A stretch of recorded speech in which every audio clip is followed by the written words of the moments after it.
control. Gravity is all that I know. She's over me. She's over me.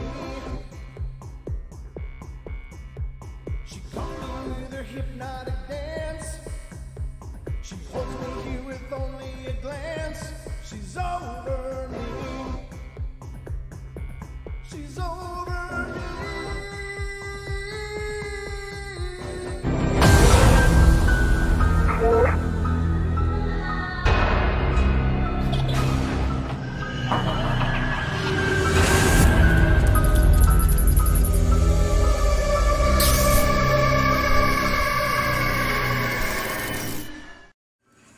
And ladies and gentlemen, you are now entering the Paranormal Portal. And Don must turn his sound down. Oh. Welcome to the broadcast, ladies and gentlemen. This is our Wednesday YouTube-only live stream because we love being live. Being live is good. I like being live. I'm sorry, what was that? Yeah, well, I said I like being alive. It's better being on the green side of the grass than the dark side of the grass, shall we say.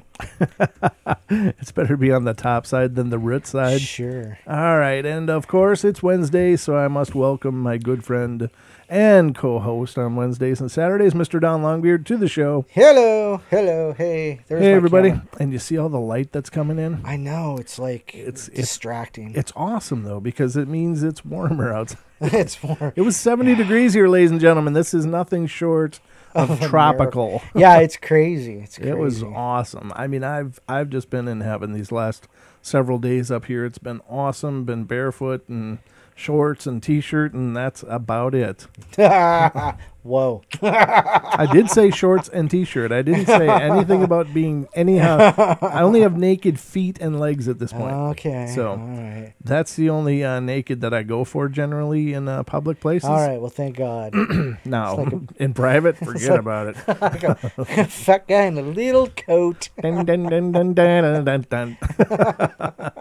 That's all I'm saying, ladies and gentlemen. No, I'm very humble and probably self-conscious kind of person. So I would have to say yes. I would have to say yes. I don't like to show parts of my body publicly, and it's because I don't think people are ready for science fiction, which is what my body looks like it belongs to. People didn't wake up to see some science fiction. Oh boy. No, I don't know. We're all our worst critics, our own worst critics, right? We are, yeah, definitely. In fact, I don't like my photo. It took me a long time to get used to seeing myself on these streams. Actually, it was the anonymity of radio was awesome for I agree. a long time. But I do love face made for radio. I love the idea that that we can be more up close and personal with you guys out there, because it's a one-way deal, and when we're talking to a microphone and we just have these number counters that say who's out there, but at least now we can be a little closer to you. Closer to you. Okay. I don't know what to say, Don. Never mind. Don't say anything. Don's Just always keep moved going. to song here in the portal. And I guess there's, it's the kind of thing that's, I guess, pretty good. If you were like a random cusser or something, this might not work out as good. So I can handle you breaking out into song. Well, I can go Tourette's if you want. Yeah, please don't. Okay, Please don't go full sailor. This is a family show. Just call me Jerry. This is a family show, and I like to keep it that way. Oh, so. I have to like the stream, just like Pixie and Ken and Sarah. Make sure you like that stream. And Randy's here. Hey, Randy. Randy's Sarah. here. Hi, Randy. Ladies out there. Yeah, there Lady she is. Death. Ken. G'day, Ken. G'day, mate. How you doing, brother? And Pixie. And this is a great start. Yeah, it's 10 people in there already. 10 people. See, mine says 7. I don't know what the hell. These counters are so screwed up on YouTube. Wow. I don't know what the hell to believe. It's like, again, we'll get done with our streams, Don, and what happens? We shut down. There'll be like 20 people in the chat room or something. It'll say there's 20 people watching. Get done, and there's the counters at like 90. It's like, wow. It's a great problem to have. I'm glad more people are watching than we know. But at the same time, it's like, well, I'd like to know kind of more accurately. So, yeah, the cool kids are all here. You're right. Absolutely. We're all rocking it. So, welcome to the show, ladies and gentlemen. This is our Wednesday live stream, and we are thrilled to be here after on Hump Day's Eve. Hump Day Eve. Hump Day Eve. That's Wednesday night, and it's a time for celebration. It is. The week gets awful stagnant and slow, and so we're here to break up that monotony and entertain you as best as we know how. Which isn't very good. We don't know much about that at all, but we're here to do it anyway, ladies and gentlemen. We do our best to please. Yep. We're delivered fresh every Wednesday, Friday, and Saturday. Right off the truck. I don't know about that. Or ripe. Or ripe. However it might be. I'm telling you, if this studio gets much hotter this summer, it's going to be all kinds of ripe up in here. This is a hot room we're in. That's just us, buddy. Well, I know. I know we're cooking. I've been told that, but no, I'm just totally kidding. But it is getting really warm. So, I'd rather have the heat than any of that cold crap that we just got through. Oh, no doubt. I'm good with it. I'm good with sweating. Hey, Pixie says that color looks good on you. It makes your eyes pop. Well, thank you. I'm gonna mug. That'd be a very you're gonna mug or Vogue. Oh, there you go. It's coming. It's coming. Hi, Dory. Hey, Dory.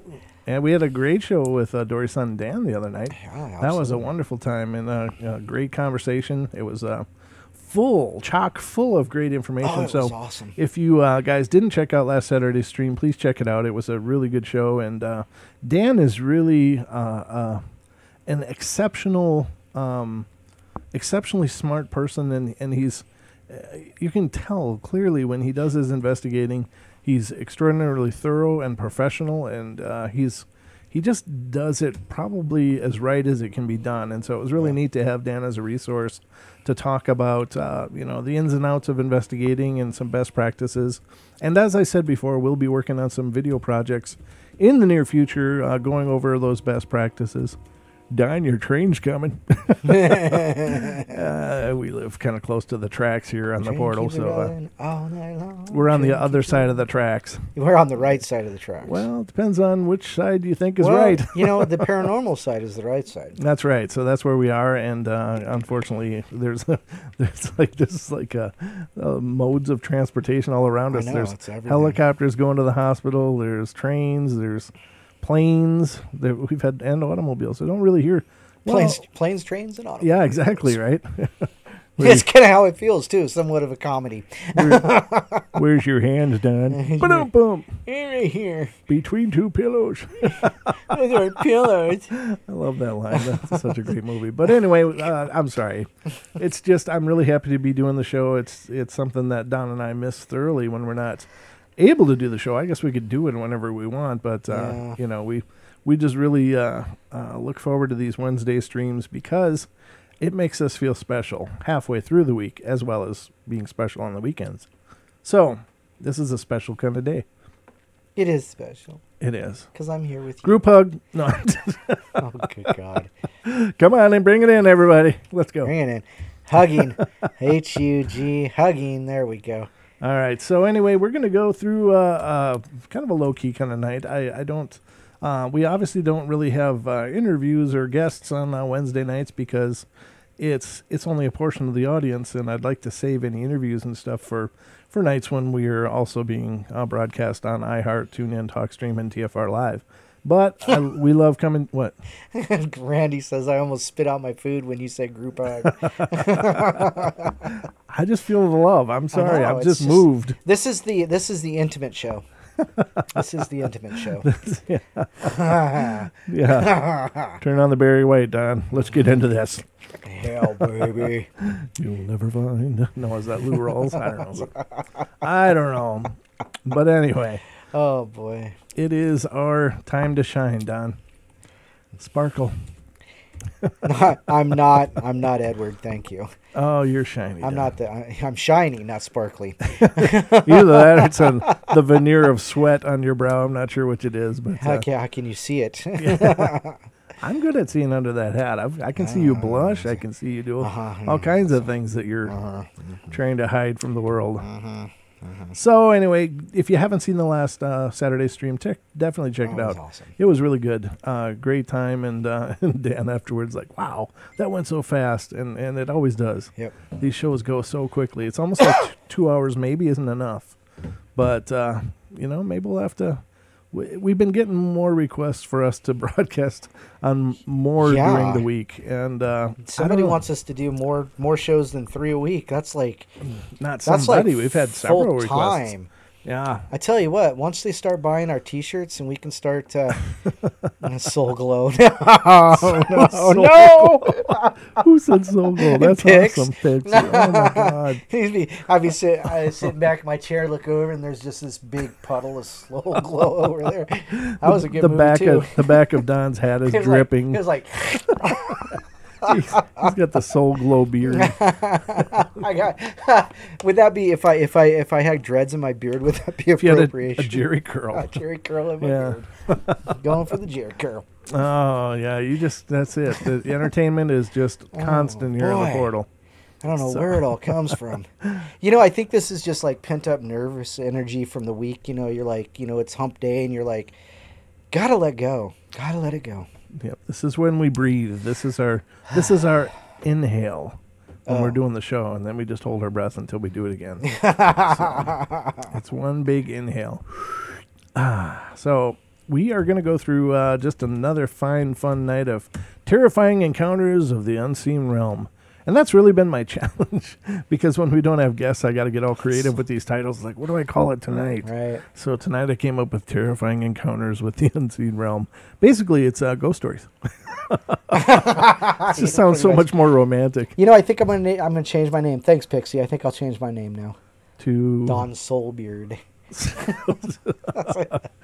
You've got disco beard. You got soul beard. Yeah, don't say disco. Human God, beings. that was horrible. Yeah, disco beard. Oh God. You've got a lot of monikers out there that define you, but Don is a very dynamic personality. So only one term just won't do it. Wow. We need a whole vocabulary dedicated to just Don and his facial hair. So anyway, who passed out? Lewis is talking about somebody passing out. Did you experience anything before you passed out? Oh, so Randy only slept hard for 3 hours last night. Oh, okay. So he's asking her when. Gotcha. I'm finally looking at the chat a little bit when we're doing our monologue here. It's like a monologue. Monologuing, yeah. When the bad guy starts to monologue. Well, just like the old Carson shows where you get up and tell some jokes and be all kinds of funny and do his golf. Yeah. Hey-o. No, that was Ed McMahon. So. No, that was Johnny Carson. No, hey-o was Hey-o was. Oh, yeah. Sorry. Hey-o. There you go. Oh, that's my line. Sorry. You're my Ed McMahon, Don, sorry. and I'll be your Johnny. Not even sure what the hell that means, but anyway. So, that welcome to the bad, show. Actually, hi Taz, how are you? That's kind of why I kept talking. I don't know. That's the thing. There's no filter on whatever comes out of my mouth. It comes into the headphones like, keep going. We're gonna have to figure out how to bleep each other out. She's breaking up, Captain. I can't hold it together much longer, Captain. And giving all she's got.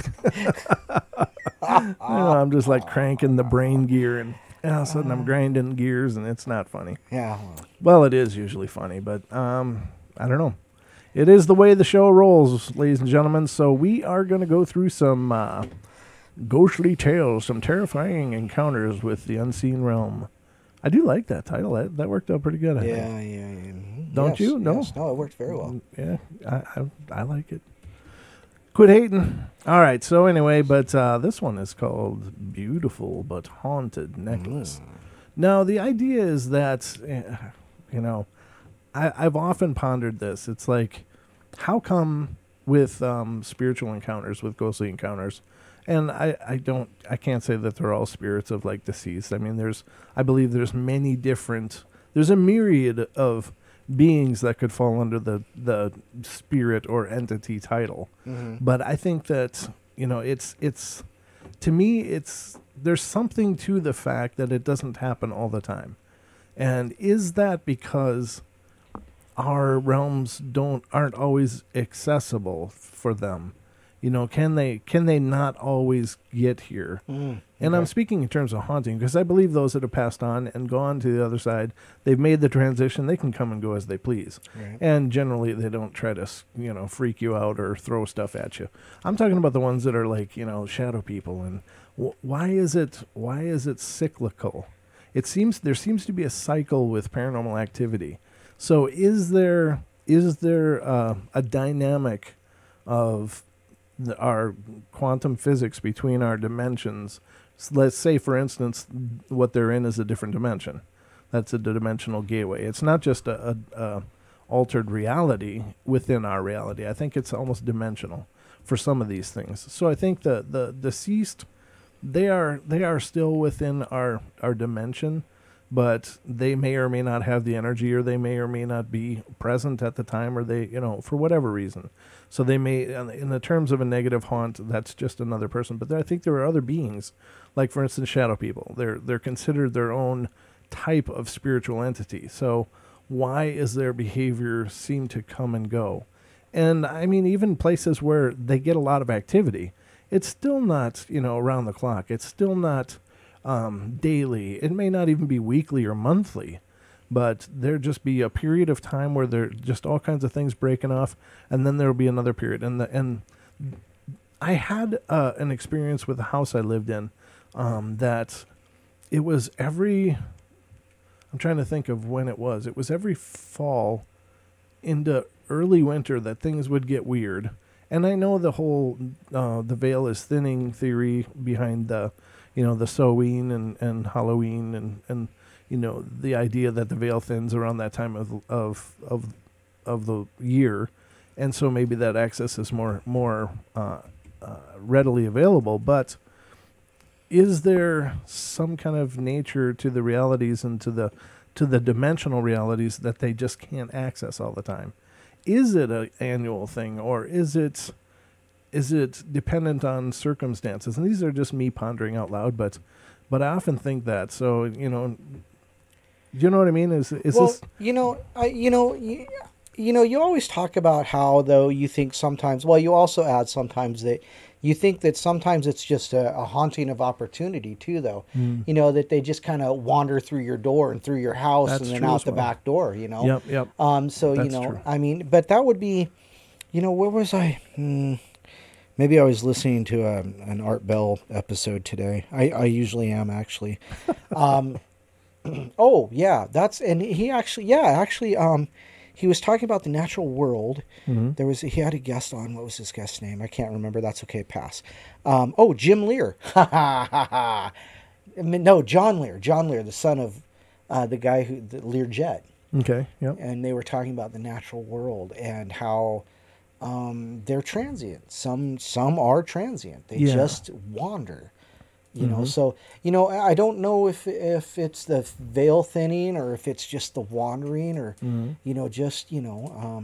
but some of them need to wander on out of my reality. That would be good. I don't need that. Well, yeah, but I think that's true too, and that's a good point. So that even adds another dynamic to it. So what occurs to me is how many different energy types are we dealing with? When we're talking about the paranormal, right. Is it this whole catalog of different things that kind of get lumped into spirits and get lumped into entities? Right. I mean, is there whole diverse, ecosystems and realities that carry their own specific type? And that's what really makes me ponder. But I do agree that I think there are a lot that just kind of come through. But then you have to wonder, okay, so how come there are some that can just do that? They can wander through, but then another guy seems to be chained to a basement, right? To a workbench. That's where he always is. He's at the workbench. It's like, what a horrible eternity. Well, it depends. That guy's stuck to the vacuum. Wow, now that would suck. See what I did there? Yeah. No, I get one in every now and then. No, you do. But you know what I mean? It's just that these are the things that I wonder. And ladies and gentlemen, I can't claim to answer any of them, but these are the the things that I think about as I'm pondering these concepts. It's like, what is really going on?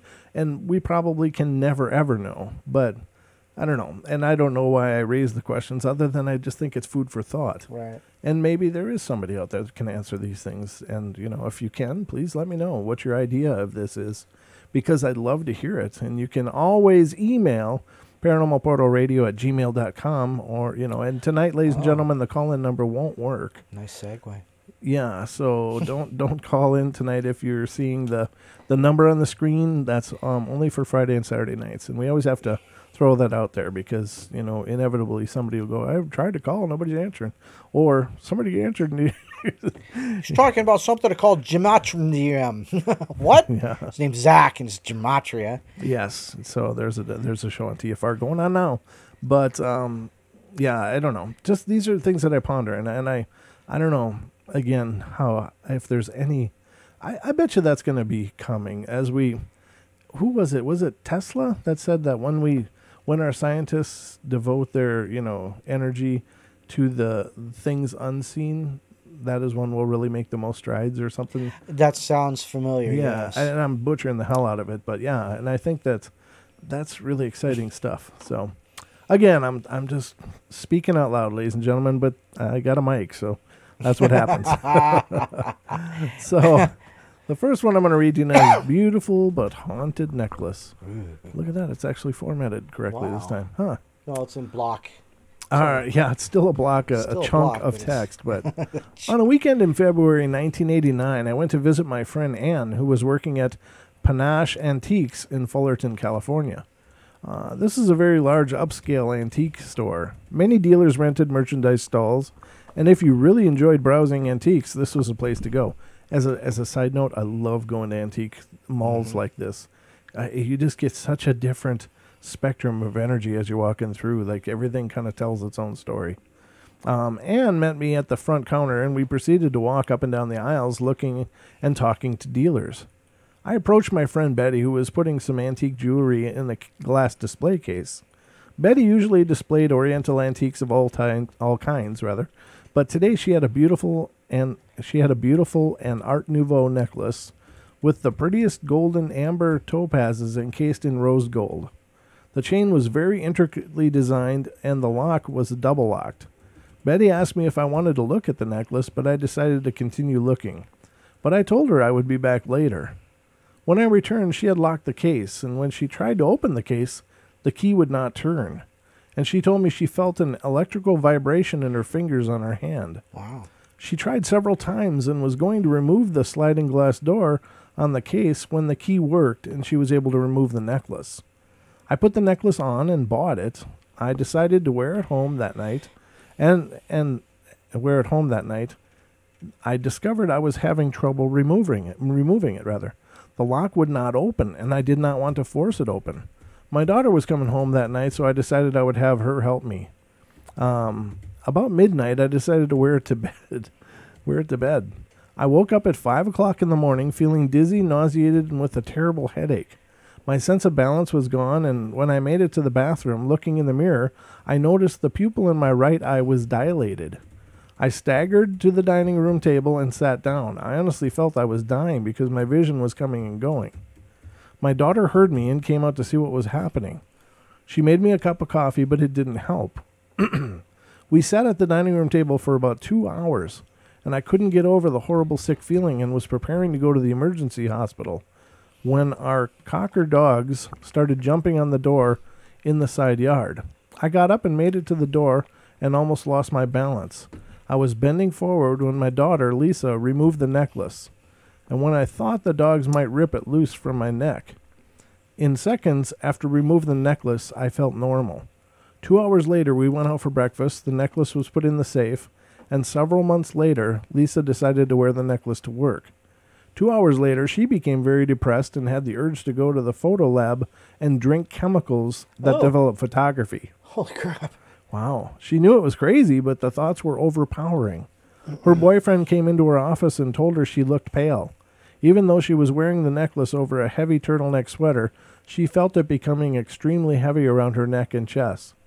She removed the necklace, and she immediately felt normal and could not understand why she had such an uncontrollable thoughts. Needless to say, we returned the necklace to Betty. Good call. Good call. She said the necklace had been in her safe for years, and she thought it had come from New York, but it was made in Greece. She had forgot about it because her main interest is in Oriental antiques, including jade jewelry. I exchanged it for a jade bangle bracelet, and there have never been any problems since the return of the necklace. Did some woman in the past wear this necklace when she was so depressed she decided to take her own life? Were her sad and depressed energies embedded in the beautiful topaz stones or rose gold? Did she love this necklace so much she really couldn't release herself completely? This is our strange story. It really happened. To this day, I can remember its beauty and wish things would have been different. And it probably could have been if they would have cleansed it. Now, if you, one thing you guys, please take note of this. This is something I learned from one of my mentors years and years ago, is that if you ever get a piece of jewelry, bracelet, it doesn't have to even be precious. It's just something that somebody wore a lot. Right. It will have their energy attached to it. So in the case of that necklace, did something happen? Did that person get really sick and have a stroke or, whatever? Because it sounds like the symptoms the woman was experiencing initially sound very stroke-like, with the different dilation in the pupils and Right. and having no equilibrium and balance and turning pale. right. So Yeah. it could very well have been impressed with that, and perhaps she was also depressed, and that's what her daughter picked up. But if you ever inherit a piece of jewelry of any kind, Cleanse it. Cleanse it, but you cleanse it. You cleanse it by mixing together salt and water, and then obviously submerge the item in the salt water and let it rest for a while. Perhaps under moonlight would even be helpful. And I realize that sounds really ritualistic, and I never try to give out ritualistic advice because I don't ever want to shape anybody's paradigm or anything like that. But salt is definitely a powerful cleanser in terms of embedded energies, and it can cleanse those off. So it's very possible that that necklace could have been, cleansed, but clearly nobody knew anything about that. It doesn't have to stay that way. So I think, just as a rule of thumb, if you ever get a piece of jewelry from somebody else, put it in salt water, let it sit, and with the idea that it's going to cleanse the energies, wash away the energies. Yep. Now, gold is a great absorber of negative energies.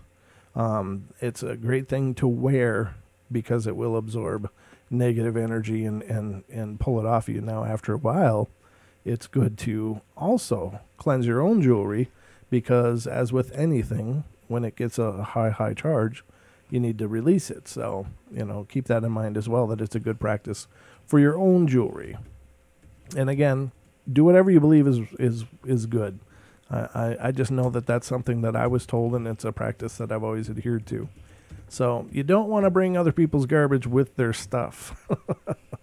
So just my 2 cents. And I got a bunch of them. But that was a good story, huh? Yeah, it was a great story. Yeah. That was a darn good one. Thank you. Thank you very much.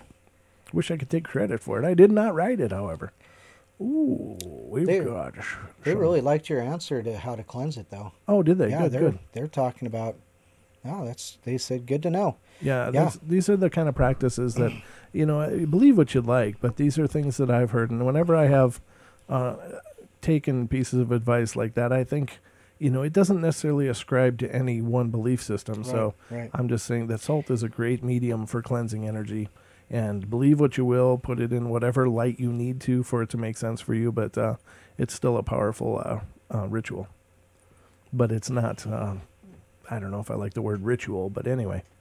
You know what I'm saying. I gotta save this image first because it's terribly creepy. Just a sec. I gotta put it on my desktop. Mini energy. Okay. That's a terrible picture. All right, I'm gonna put this up on our third screen in just a second here. That's an interesting thing, but I hate the way that's. Well, I'll wait until it gets on the screen. Yeah, wait till people can see it, and then I'll read the story Yeah. and let them decide for themselves. Decide for Do yourself. you think ladies these and people can gentlemen. think for themselves? Of course they can. Absolutely. They've chosen us, Don. Yeah, well, I like that. Clearly, they're brilliant. They're here. Oh, let's see. Let's go to the full. I'm going to put that one up there. That's a creepy picture, though. Jeez. All right. I took this picture with a digital camera, and the room was well lit with no flash. There was a light on above the person in this photo, and there is actually no real reason that the picture could blur up like this because it was perfectly still, and it's a digital camera. The worm-like energy behind the person in this photo, what I think, is a ghost that I've recently had visiting me. On the subject of her, I don't know how to get rid of her. One night I saw her face, yet my eyes were closed, and as soon as I realized what I was seeing, I lost control of my own body and felt something like a heavy blanket on my chest. As you can imagine, I'm not happy about it, but she won't seem to leave. Any advice?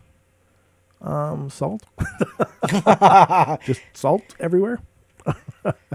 Actually, if you have a presence of energy, and this is also something I heard years ago, but it was also on that video that I posted on Paranormal Portal Radio on Facebook. Take salt, and you can actually mix things like cedar or other herbs with it as well. But stand in the center of a room, and as you're facing each corner, cast a little bit of salt in every corner. And repeat that for every room. And this is actually something that I heard from Deb as well. Great advice, but it's very powerful. Again, salt is a great cleanser of energies. So, and salting your thresholds is always good to keep things out. And as we, on the story with Naysayer, or the show with Naysayer, when we're talking about spiritual protection, he had the cedar boughs above the door, was awesome. And that's very powerful as well. So, plenty of things out there. So, what do they think? What do you guys think of that picture? Do you think that squiggly line is potentially something? Or is it some mix-up with the camera? I think it's the camera. It could be, and it could. It said there's no flash, but you can see but the thing above the hair there is there's a light there. Now, if this person and it does look suspect, I'll give it that it could very well be some form of energy, but it could also potentially be just a hair that's going out at the right direction, just a squiggly hair. Oh, yeah, it catches the the light from the above. Yeah. Right, but I will say that none of the other hair has any kind of focal definition to it except this one, so that would be suspect as well. Why is it blurry? I don't know. Yeah, that was another thing. So I guess that when they took the picture, it was in focus and everything. Right, and so that's what they're claiming is it's kind of a point and click camera. Now there are things that can screw with point and click cameras, and one of which is fingerprints and stuff on the digital sensor, on the outside. So, if you're using your cell phone or something, make sure to clean off that little lens, because it does examine, and if it's an oily residue on the lens, it'll never be able to get something in good focus, or whatever. But it's very possible. This is very suspect, and it does mimic a ton of other apparitions and photographs that I've seen, but it's certainly not definitive in and of itself. But I wish they had done that before and after as well. But all they did, what? Just that somebody said something about nowadays. For me, I'd mostly just twirl it around and throw it away like the used gum wrapper. The hair? I can only guess, because sometimes these people here, they're just a little weird. That's why we love them. God love you. That's why we fit in great here, Don. Yeah, I know, huh? It's like we're with our These are our people. aliens. This is our family right here. That's all I got to say is that our listeners are just like a family. It's just amazing. And I'm just honored you guys are here being a part of it as well. Ghost as mini energy. Okay, now this one sounds interesting. I'm kind of excited to read this one. Let me go back to a dual pane, if you will. Are you ready? 2-panel. Not that one. This one. Hey, there I am again. Hey. Just had to find a long beard. Hey. I'm sitting just all right. one step below. I just had to pull up the right scene. All right, my friends Bernie and Ann had just opened their own antique store. That's something I just... What? No, this is a different one. Okay, my friends Bernie and Ann had just opened their own antique store in Fullerton, California. This seems to be the antique show tonight, ladies and gentlemen. It was approximately 2 weeks before Christmas 1990, and my daughter Lisa was at a loss what to buy her boyfriend George for Christmas. She had contacted Anne looking for World War II medals because George collected military memorabilia, especially World War II medals. The store consisted of many antique vendors, and luckily a vendor had purchased Marine Corps medals from an estate sale. I can't understand that. Why wouldn't somebody want to hang on to their family medals? I don't know. You know, those are not like, it's not like... I have an opinion, but it's not very like box political. tops, you Yeah. know? Well, you're right. I mean, certainly some people would not find that honorable, and, you know... But it's honoring the people who have come Right. before. It's That's what honoring I their think. ancestors. I think that, you know, if anybody in my family had ever gathered medals of any kind, I would keep them because that would be a part of the story of your family. Exactly. But it's amazing things that people will just get rid of, you know. There's not a lot of, what's the word, nostalgia Yeah. for, you know, those kind of things, which is sad because I think... Well, it's the whitewashing of our histories. Well, I mean, you know. No, I understand what you're saying. Just kind of cleansing it and putting it in whatever light they Right, want. But right. yeah, but I mean, I don't know. These stories are all dying, you know, all these tales and experiences. I don't know. I'm going to go on a sidebar if I keep going, so I'm going to leave. Yeah, let's I'm leave, gonna leave it it alone. go. Yeah. All right, we decided to go on a Saturday afternoon, and we were looking at a beautiful new store when Bernie and Ann saw us and brought a large leather velvet box to the front counter. The counter was glass, displaying beautiful colored antique glassware of every kind. The cupboards behind the glass counter were filled with Waterford glass, and everything was lit. The only object behind the counter was a small Victorian bird cage on a pedestal. The cage was attached to the pedestal with a ring and a hook, balanced on the floor with a secure 3-legged ball feet. It was about 5 feet away from us and the glass counter. Anne was inside the counter facing Lisa and me, and we were looking at the medals when I observed the bird cage beginning to swing back and forth in our direction. Before I could warn Anne, the birdcage began swinging so violently that the pedestal tipped over and the cage flew between Anne and us, hitting the glass counter, causing the glassware and metals to fly all over the floor. When we got control of ourselves and started picking up the glass and metals, we were amazed that absolutely nothing was broken. Everyone heard the loud crash and rushed to our aid. We noticed a faint smell of cigarette smoke, even though there was no one smoking. Huh. The cage was very secure on the pedestal and had been there for at least 6 months, according to Anne. Lisa bought the medals, and we left to drive to the market near our home. By the time we had left the market, it was dark. Lisa had a hatchback Datsun 280ZX. Wow, you know how old this one is. That one went way back. Do they even make Datsun anymore? No, Datsun's been gone for Yeah. 20 years or more. We lifted the hatchback and put the groceries in the trunk. I got into the passenger side and immediately was overcome by the strongest cigarette smoke I had ever smelled. I got out of the car and there was no cigarette smoke outside. Lisa got into the driver's side and had to get out because the smoke was burning her throat. It smelled like the strongest accumulation of non-filtered cigarettes I remembered when I was a child during the 1940s. We decided to get in the car and Lisa opened the sunroof. We couldn't understand where it came from because we did not smell the smoke when we opened the hatchback, putting the groceries in the trunk. It wouldn't go away. Lisa decided to leave the parking lot, and when I decided to start talking to our invisible guests, I explained the medals were going to a man who would value them and appreciate all the suffering and bravery it took to acquire them. Suddenly, the smell was gone, like it had never been there. It was the best Christmas gift George had ever received. Now, that's really cool. I love that. I think that is brilliant if you're ever presented by a spiritual entity that may not appreciate its things being given, to explain it, to, you know, have a dialogue. Wouldn't you agree, Don? Yes. Are you there, Don? I'm sorry, I missed the very last part. Well, basically, they talked to the ghost saying... Right, and you know, said it's going to go to someone who will value them. Yeah. Right, yeah. And did it stop? I'm sorry. It did. It said, Okay. It said suddenly the smell was gone, like it had never been there. Wow.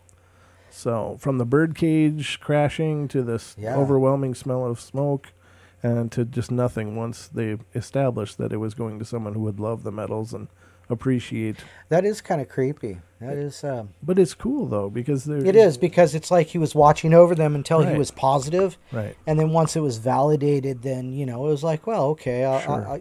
screw it. I'm done. I'm good. Yeah, I mean, yeah, exactly. So and I can see that. There's things that I really treasure, and if my kids ever sold it, I'd be like, oh, hell no. You are so getting haunted. Yeah, no doubt. Yeah. I had that thing for 40 years before you were born. Yeah, no kidding. Yeah. So anyway, but that's it. It's a great thing to have as a dialogue, and break it down. Most of these disgruntled spirits just need to understand. Yeah. I think is a big part of it. So Kim's ghost is next. That's impossible. Oh, Kim.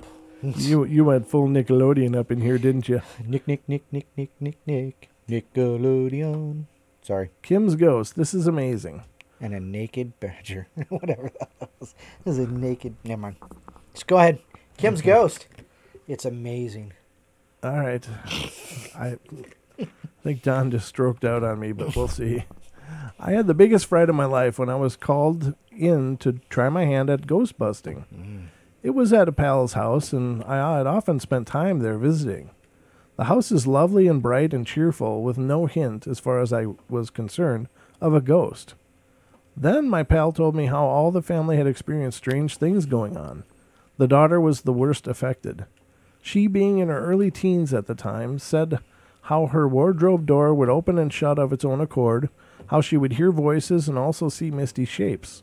The rest of the family also felt uneasy, and there were cold spots here and there. Plus, the lampshade in the hall would sway to and fro, I think is what they meant. I hope so. But it says to and for, without any trace of a breeze. One night they'd all been so scared by noises and etc. that the four of them ended up hiding under one duvet. 5 if you include the cat. She asked me if I had ever felt uneasy in her home, and I said no. As far as I was concerned, the house had a lovely atmosphere. I told her I had a pal who was a bit of a ghost buster and would ask her to visit to see if she could feel anything. So one bright sunny morning, my ghost busting pal and I turned up. We went from... Boy, you type loud. Thank you. We went from room to room, me trailing behind them, returned to the kitchen. It's where all the women meet to put the world to rights, and sat down. Well, what's the verdict? My hostess asked. As far as I'm concerned, it's fine, I replied. My ghost-busting pal disagreed. I sensed something in the daughter's bedroom, she said. With your permission, I would like to burn an incense stick, and we will bless each room. So without further ado, she proceeded to light a sweet-smelling stick, then leaving mine host in the kitchen to make tea, the Ghostbuster and I, along with the incense stick, which she held, went room to room downstairs. We blessed each room in our own way. I recited the Lord's Prayer, and my pal prayed in her own way. I am not sure what prayer she uses. We finished the downstairs, and on reaching the bottom of the staircase, I turned to my pal and said, "Shall I go up first or you?" "You go first," she replied. So I started up the stairs, feeling fine right up to the point where we reached the top. Then, oh boy, I was literally thrown against the wall by some unseen force, and pinned there, gasping for breath. Tingling all over, I turned to my pal. "Help, what's happening?" "I think," is what I cried out. My pal just stared back at me, words failing her. After what must have been no more than a minute, but seemed like forever, I managed to break free. Determined to be brave, even though the hairs on my neck were still pointing to heaven in their own plea or prayer for help. Yeah, no doubt. We continued to move from room to room. Each room was blessed in turn, with no conversation passing between us. Finally, it was completed, and we went downstairs. On entering the kitchen, my pal looked at each of us in turn and said, My goodness, you both look like you've seen a ghost. I have not seen a ghost, I replied, but I had a fight with one. My pal had felt the power and cold of this thing, but had not been pushed like I had. She went on to say that the top of the bottom of the staircase is often the spot where these things get you. I thanked her a lot for giving me that valuable piece of information, albeit too late, and then realized why she had let me go up the stairs ahead of her. Needless to say, I will not be doing any more ghost busting. As to the ghost or ghoul, has it gone? I hear you ask. The answer is no. But on the plus side, it seems to have quieted down and is nowhere near as frightening, or so they tell me. So, very wild. Wow. Yeah, it's not common that people get slammed into walls. So Well, and it was just I kind of figured there was something coming about, no, you go first. Because here's the thing, if she would have went up first, I think this is kind of the way it works. If she would have went up first, doing the blessing, whatever, with the incense, that would have chased the entity away. But now, by letting him go first, or that person go first, now there's actually a belief there. You know what I'm saying? Right. So it's like, oh, now I know. Well, I'll never do that again. Screw that. I'm done. Yeah. Nope. Nah, that's not for me. Exactly. So, yeah. Very true. The big black blob. Oh gosh, don't talk about me like that. All right, my name is Aaron, and this happened to me a couple of years ago, and now finally I'm able to talk about it. I was living in eastern Connecticut near a haunted cemetery called Union Cemetery. I have seen photos of it on your site. Whatever. This is just random stories, ladies and gentlemen. I don't know what the reference is there, but the area had a lot of strange happenings going on. People said the cemetery had an aura of evil around it. There were numerous ghost sightings, and the Catholic Church down the street regularly performed exorcisms. At night, I always noticed flashes of light going off at night, like camera flashes, but they usually stopped, and I thought I was imagining it. Then, after this one night, I knew I wasn't imagining things. The light started flashing that night and didn't stop. I couldn't sleep because it was bothering me. My neighbor who lived above me had a motion detector light that would go on several times during the course of a night, flooding our room with daylight-like conditions. Well, that'd be lovely. Well, the light went on, and at first I thought it was an animal like it usually was, but animals were usually scared away by the light. The light would go off and go right back on again. I was thoroughly annoyed by now, and I was convinced someone was playing games, using camera flashes and motion detector lights to piss me off. I pulled the covers up, determined to ignore the lights, and I was just about to drift off to sleep when I heard a strange, menacing voice speaking words I didn't understand. I won't say a different language because it was unlike any language I've heard. My heart started pounding, my eyes flew open, and that's when I saw it. A black blob slowly moving across the ceiling of my room, then sliding down the walls. I closed my eyes and pulled the covers up over my head. There you go, Don. There they are again. And didn't sleep at all the rest of the night. I continued seeing the flashing lights and hearing the voice periodically during the years of living there. I never saw the blob again. After we moved, I told my husband about what I saw and heard in that house at night. I was afraid he would think I was crazy. Imagine my surprise when he told me he saw the lights and heard the voices too, and never told me for fear of the same thing. Wow. That's pretty harsh. Crazy. Definitely that. That is crazy. And those nebulous black blobs, I think, are just they've got to be one of the most unnerving things. And even Dan was talking about that on the show, about the blacker than black. How you're in a creeping darkness. Yeah, the creeping darkness. That's what he called it. Thank you. But it just being in a dark room, and it gets darker and darker and darker, where, it doesn't seem to be possible, and yet it does. And there's, clearly a presence attached to that. Right. So, right. And it's usually such a negative feeling. I mean, it's not like it's, something just there. It's like there, and it's menacing as hell.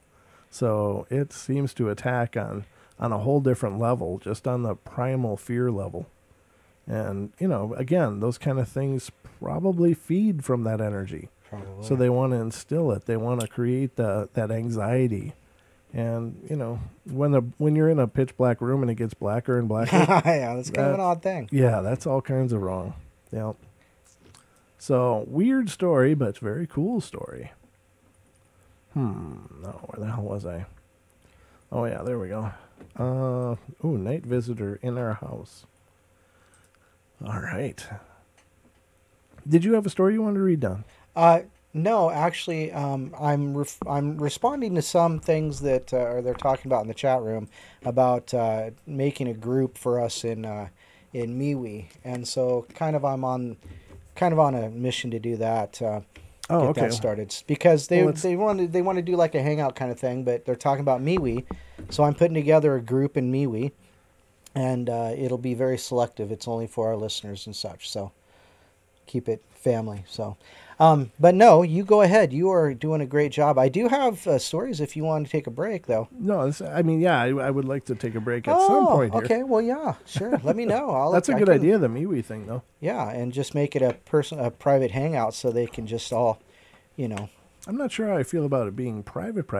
Well, no, I mean private. You got to answer the questions. Are you a fan or listener of Paranormal Portal, yeah. or my page, your page, right? Even TFR. Make it a hangout where we can hang out. Excellent. Just our family. So that'd be cool. There you go.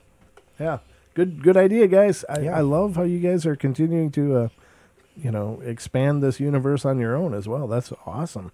The more you do, the less we have to. Please, although, ladies and gentlemen, please spread the word. We're really at a point where we've met several of the criteria, or are just very close to meeting it.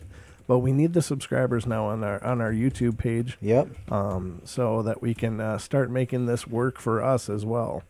So please spread the word and find people to subscribe, because we love doing this, and we'll do it either way. But it certainly would take a lot of the weight off of it if YouTube was making it more worth our while. Yeah, and like we were talking about earlier, I really don't think, and a lot of people think the same way, I really don't think YouTube's going to be around much longer, unfortunately. It's hard to know. It is backed by Google, so it's going to have quite a bit of staying power just in and of that. Mm-hmm. But wow, whatever, even if it's not YouTube, let's, if we have an audience that can move with us to something else as well, that's fantastic. We're just a big family. So, did you have one that you wanted to read now, or do you want me to read? No, sure. Yeah, no, hold on. Okay, so here we go. All right. So, this one says, about 5 years ago, I lived downtown in a major city in the U.S. I've always been a night person, so I would often find myself bored after my roommate, who was decidedly not a night person, went to sleep. To pass the time, I used to go for long walks and spend time thinking. I spent 4 years like that, walking alone at night, and never once had a reason to feel afraid. I always used to joke with my roommate that even the drug dealers in the city were polite. But all of that changed in just a few minutes, one evening. It was Wednesday, somewhere between 1 and 2 in the morning, and I was walking near a police-patrolled park, quite a ways from our apartment. It was a quiet night, even for a weeknight, with very light traffic and almost no one on foot. The park, as it was most of the nights, was completely empty. I turned down the short side street in order to loop back to my apartment when I first noticed him. At the end of the street, on my side, there was a silhouette of a man dancing. It was a strange dance, similar to a waltz. He finished each box with an odd forward stride. I guess you could say he was walking headed straight for me. I decided he was probably drunk. I stepped as close as I could to the road to give him the majority of the sidewalk to pass by me. The closer he got, the more I realized how graceful he was moving. He was very tall and lanky and wearing an old suit. He danced closer still until I could make out his face. His eyes were wide open and wild, head tilted back slightly, looking off at the sky. His mouth was formed in a painfully wide cartoon of a smile. Between the eyes and the smile, I decided to cross the street before he danced any closer. I took my eyes off him to cross the empty street, and as I reached the other side, I glanced back, and I stopped dead in my tracks. He had stopped dancing and was standing with one foot in the street, perfectly parallel to me. He was facing me, but still looking skyward, smile still wide on his lips. I was completely and utterly unnerved by this. I started walking again, but I kept my eye on the man. he didn't move. Once I had put about a half a block between us, I turned away from him for a moment to watch the sidewalk in front of me.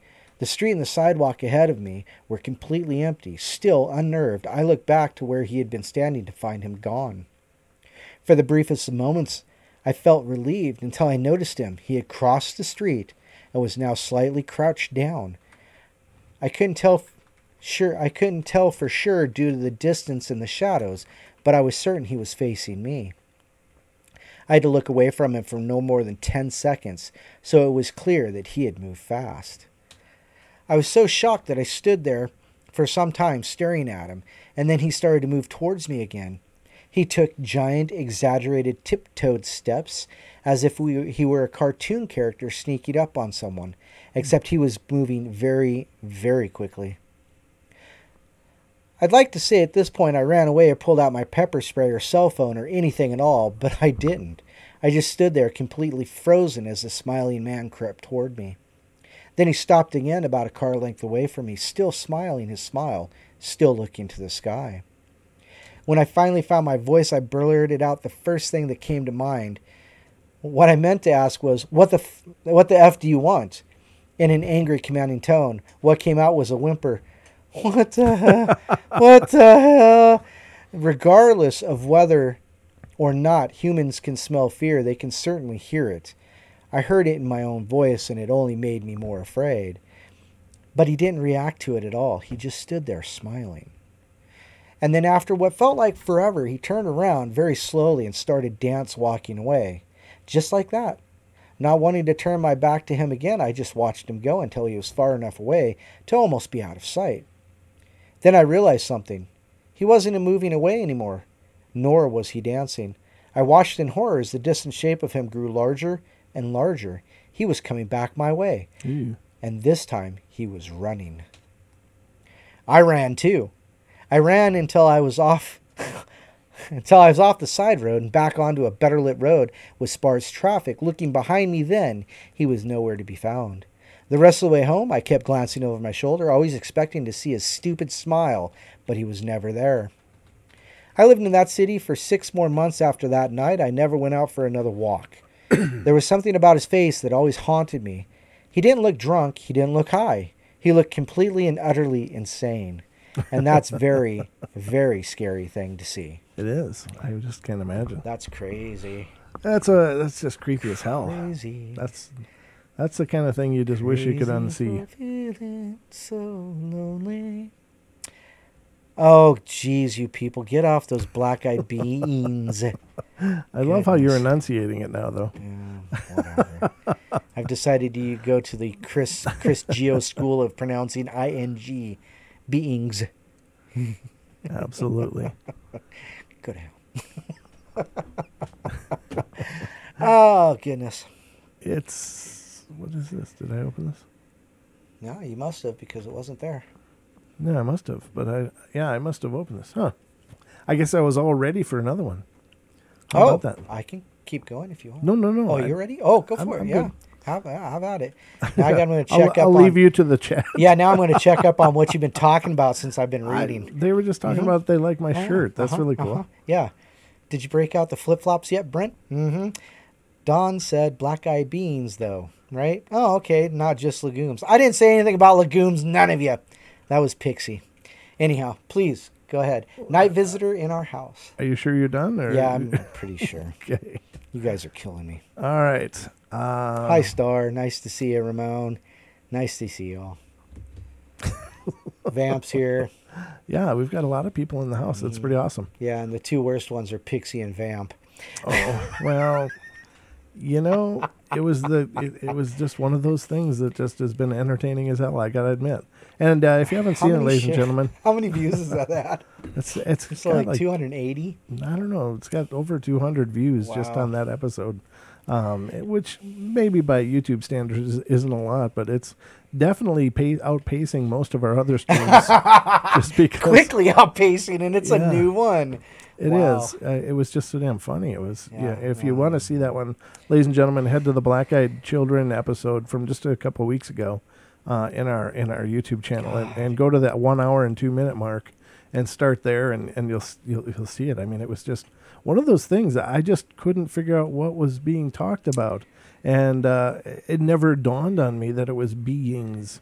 I just heard beings. Why do you still have it on my cam? Because I just love more you time. None of my business. I'm just sitting here like. Oh. Okay. Settle down, Mr. Longbeard. We have a show to do. All right. About 5 years ago, my family and I moved into a different house.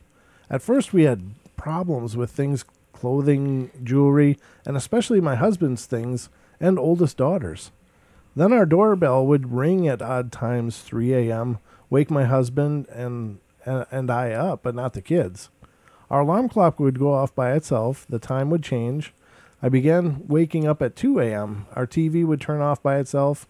One of us would turn it back on, and it would go off again. Sounds like your TV's on. I know, huh? We had some friends that were over while this was going on. Our stereo would have its volume turned up while we were all in another room.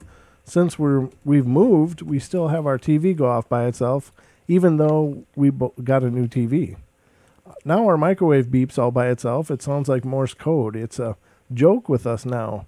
7777 shows up on the microwave, but it will keep beeping. Then there's our telephone. Our friends try and call us, but our phone either wouldn't ring or we get loud static. The phone company said there was nothing wrong with our phone. Then our youngest son tells us he sees a little girl and with colored lights standing at the foot of our bed. Wow. Also, at our closed bedroom door, he refuses to sleep upstairs and still won't go into his room alone, even during the day. My older son, 12, saw the same same image in his room, and he says he wasn't afraid, but he's gotten used to her. She was sitting in front of his closet door watching him clean his room. She has long blonde hair. He also has heard children playing and giggling, and their voices yelling, "Hey!" I thought it was his brothers and sisters until he realized only he and his dad were at home. We think there are 2 girls and the mother here. We will be moving again in a few months. Hopefully this will all stop. Now, if it already happened in one place and you move somewhere else and there's still happening, then you might want to figure out why something is attached to you or your family. Because at that point it doesn't seem like it's location based. Right. It seems like it's people based. And so I think that if somebody gets an attachment, or maybe your whole family has the attachment, but you definitely want to get that released if it's real problematic. But I want to have that checked out. It's like a weird growth. You just don't let it fester. You just go get it taken care of. So yeah, I don't know that, but if it's happening in multiple locations, then moving again is not going to be the answer. No, it's attached, either that or it's attached to something you're toting around with you, like that necklace. That's true. That's a good point. Could it be attached to some possession that you have, acquired, and therefore you've invited something to follow you because you keep bringing it with? Stop dragging that crap along. Yeah, and we've said that on other shows, ladies and gentlemen. If you're antiquing or whatever, and you notice weird things going on, whenever you bring things into your house, do it, very structured so you can measure whether or not any activity starts jumping off when something's brought in. But if you bring in a bunch of things, then take one out, at a time and see which one seems to trigger the activity as far as, when it's out of the house. Right. The activity stops. When it's in the house, it continues. So it's one way. I've got these Chinaman figurines, a man and a woman, and they're carrying buckets, and the man has a fish on a hook, and they're cool. Very, they're old. They came from a grandma. And so I know, because these were sent to us before she passed away. So I know that those in my house will keep just about everything out, I think, except for the thing that's turning on and off my TV. But then again, I think that's just weird electronics anyhow, so I guess it doesn't matter. And that's the hard part with things like TVs and stuff, and with all 296, I'm sorry. 296 views. Yeah. Holy crap. The hard thing with electronics, and modern electronics especially, is that it used to be the amount of energy to make anything happen, and especially those old TVs where they had dials. If it was changing stations, it was something absolutely profound. But now we have these, infrared remotes that can, there's just a micro volts will cause, Right. all kinds of things to happen. So Right. it can be fluctuations. If there's anything wrong with the electronic shielding, atmospheric things can definitely trigger lots of changes. It doesn't mean as much as it used to, Right. but that doesn't negate that it couldn't be symptomatic to something growing and becoming more of a problem. But yeah, it's hard to jump onto the, well, my TV turned on and off, it must be a ghost. Well, yeah, I would probably first assume it's bad electronics, like you were saying. Right. Yeah. But when you start coupling that with other activity or other things going on, if it seems to correlate, then yeah, you probably got something. Right. Yeah. But you're absolutely right about the TV. It's with the newer electronics, it doesn't take a lot of energy for anything to happen anymore. Yeah, it's like it's an 18650. It's just that quick. Just that little rechargeable battery that you can just. Right. Boop. Yeah, exactly. So it doesn't take a whole lot of energy to make things change on these new electronics. So when they misbehave, it's more often something more mundane. Mm-hmm. Yeah. Not that you shouldn't pay attention to it, but definitely don't jump on the, oh, I'm haunted. TV's Yeah, off. exactly. TV's off, ghost here. I don't know. Just my 2 cents again, but it's mine. Okay, where was I? That was the night visitor, right? Oh, this one's called the I Love You Ghost. Oh. I don't know what this means, but it's another block of text, of course. Well, it looks okay. I tell you, I'm just going to need new glasses if we keep up the If show. you could reverse it, white on black or black on white, that would be better. Yeah, like standard. Yeah. Yeah, like normal people. Yeah, No, we're exactly. paranormal. We're not normal. Paranormal. By virtue of the By- show, it's by going to be design. all screwed up. It's just wow. This is called the I Love You Ghost. Hi, Jim. I guess Jim must be something to do with wherever this story was submitted, but my name is Laura, and I have a story that I wanted to share with you and the other site guests. This event happened to me about a month ago, and by the way, this is the third time I have attempted to write this and send it to you. Every time I am ready to click on the send button, I get booted offline. I'm sorry, can I Go ahead. so since I said it had 296 views, it suddenly popped up to 300. Ooh, 4 more views. People are catching up. The joke is becoming more widespread. If that's what it takes to burn this thing up, then do it. Let's go. Come on. Pixie, post your video too. I'm working on doing I that. did link her video right You in did. the comments Yeah, I on think that. so. Yeah. So if you want to see a great adaptation of that episode, look down in the comments. I linked Pixie's video in there. Let me look. It's brilliant. It was really awesome. Sessions full of beans. So, you know what? I could probably even play it here. Oh, shh. I probably could. Why don't we try that? Poop. Yeah, we can play it right here on the show. Yes, you can. Let's do It's that. our content. There's nothing they can do about it. Well, no, it's Pixie's content, but she's okay. Fine, you guys win. All right, I'm just gonna sit All right, back here hold and on, sip ladies my and gentlemen. drink. Let me get this pulled up because no. she did a brilliant job. You've got to admit that It was awesome. Freaking hilarious. It really was. She did an amazing job with this, and it was just so. She And was, everybody's just screaming, "Yeah, do it, do it, all right, do let me it!" find it. I gotta find the episode here. Hold on, ladies and gentlemen. Encountering black-eyed children. All right, this is going to be loud for a second, so bear with me. Let's go to the actual episode. Let me pause it. All right. Let me actually play the first part of the video as long as we're at this. Oh Jesus, you're not. That way everybody can just see it and just know what the hell happened here on the Paranormal Portal, ladies and gentlemen. An hour and 2 minutes, according to Randy. Damn Dawn. No, it's at the hour and 2 minute mark. So, ladies and gentlemen, this is the story in question, and you all should really understand what had happened. So take it in context. Okay, so this is what had happened on that show. Here we go, and I hope you guys can hear it. Okay, I don't know. Can you make that full screen because you're broadcasting everything there? There you go. Nice. All right, so here we are, ladies and gentlemen. Here's where it all begins. Yeah, yeah. I mean, bald-headed, Yep. hairless body. Yeah. Yep. So I've never heard. I mean, that's not to say there aren't accounts out there, but in any of them that I bumped into, I have not come across that. In black-eyed beans, apparently the sclera is black as well as the pupil and the iris. Eyewitnesses... Black-eyed beans? Black-eyed beans. Black-eyed peas. I think you're thinking of black-eyed peas. No, I wasn't. Witnesses are probably not seeing the retina directly. Humans have the classic red eye in photographs as a result of flash photography. To see the eyes of a black-eyed bean would probably require a similar intent. Why are you saying bean? Beans. Oh, being. Oh, okay. Beans. All this time, like, why is Don talking about beans? And I'm the one that's always drinking on TV. Or on Being. beans. Okay.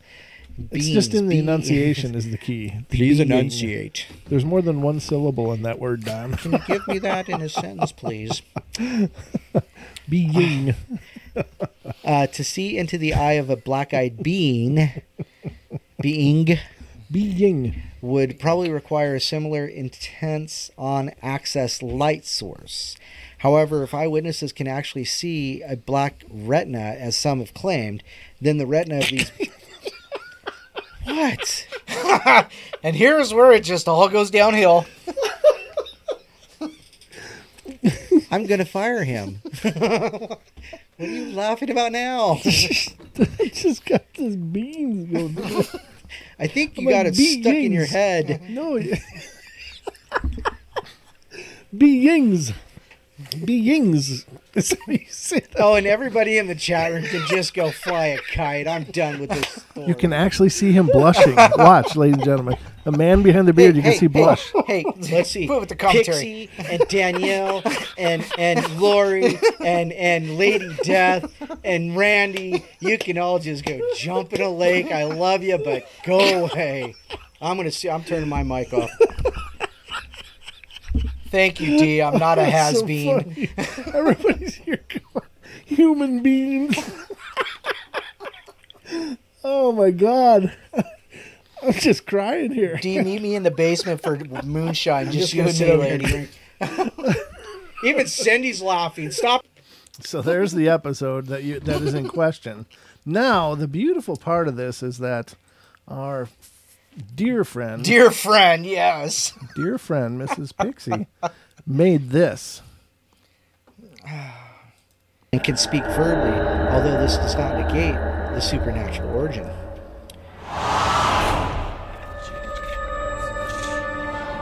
One eyewitness was in an elevator with a black-eyed being. The following... Black-eyed beans? Black-eyed beans. Like black-eyed peas. Eyewitnesses often sense from both black-eyed children and adult beings. However, the hairless body... Yeah. Yep. Beings.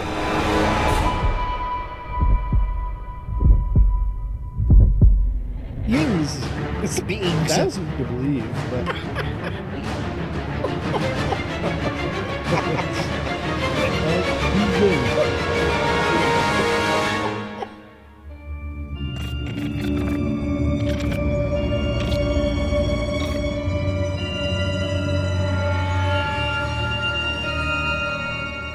Human beings. Human beings. That just killed me. I looked up and That was just like... Randy in the chat room was like, human beings. Oh my God, ladies and gentlemen, that was so funny. So is everybody happy now? Everybody pretty feeling happy. fulfilled. Now we've kind of clued everybody into the whole humor of it. So if you had missed it, now you're up to speed on Don's abuse of the English language. All right, on the abuse of Dawn during a live stream. The abuse of the English language. Now everybody who's seen that in the chat watching us, now you absolutely have to like it, everybody, because there's only 15 likes and there's 26 people watching now. Encore. You can have an encore later if we get to 26 likes. Oh, but it was so funny. It was really great. And thank you again, Pixie, for that. That was brilliant. I mean, I love it when you guys participate with the show, and that was about the funniest damn thing I've seen. I mean, it's the funniest damn thing you've been. No, it wasn't. No. It was just no. very good humor. It was so Yeah, timely, it and was it was really well done. So, and I believe that was her first time ever doing the iMovie or whatever that's that she was great. using. I thank you for letting me be your guinea pig. Absolutely. Yeah, not you. Be quiet. Well, you're the gift that keeps on giving.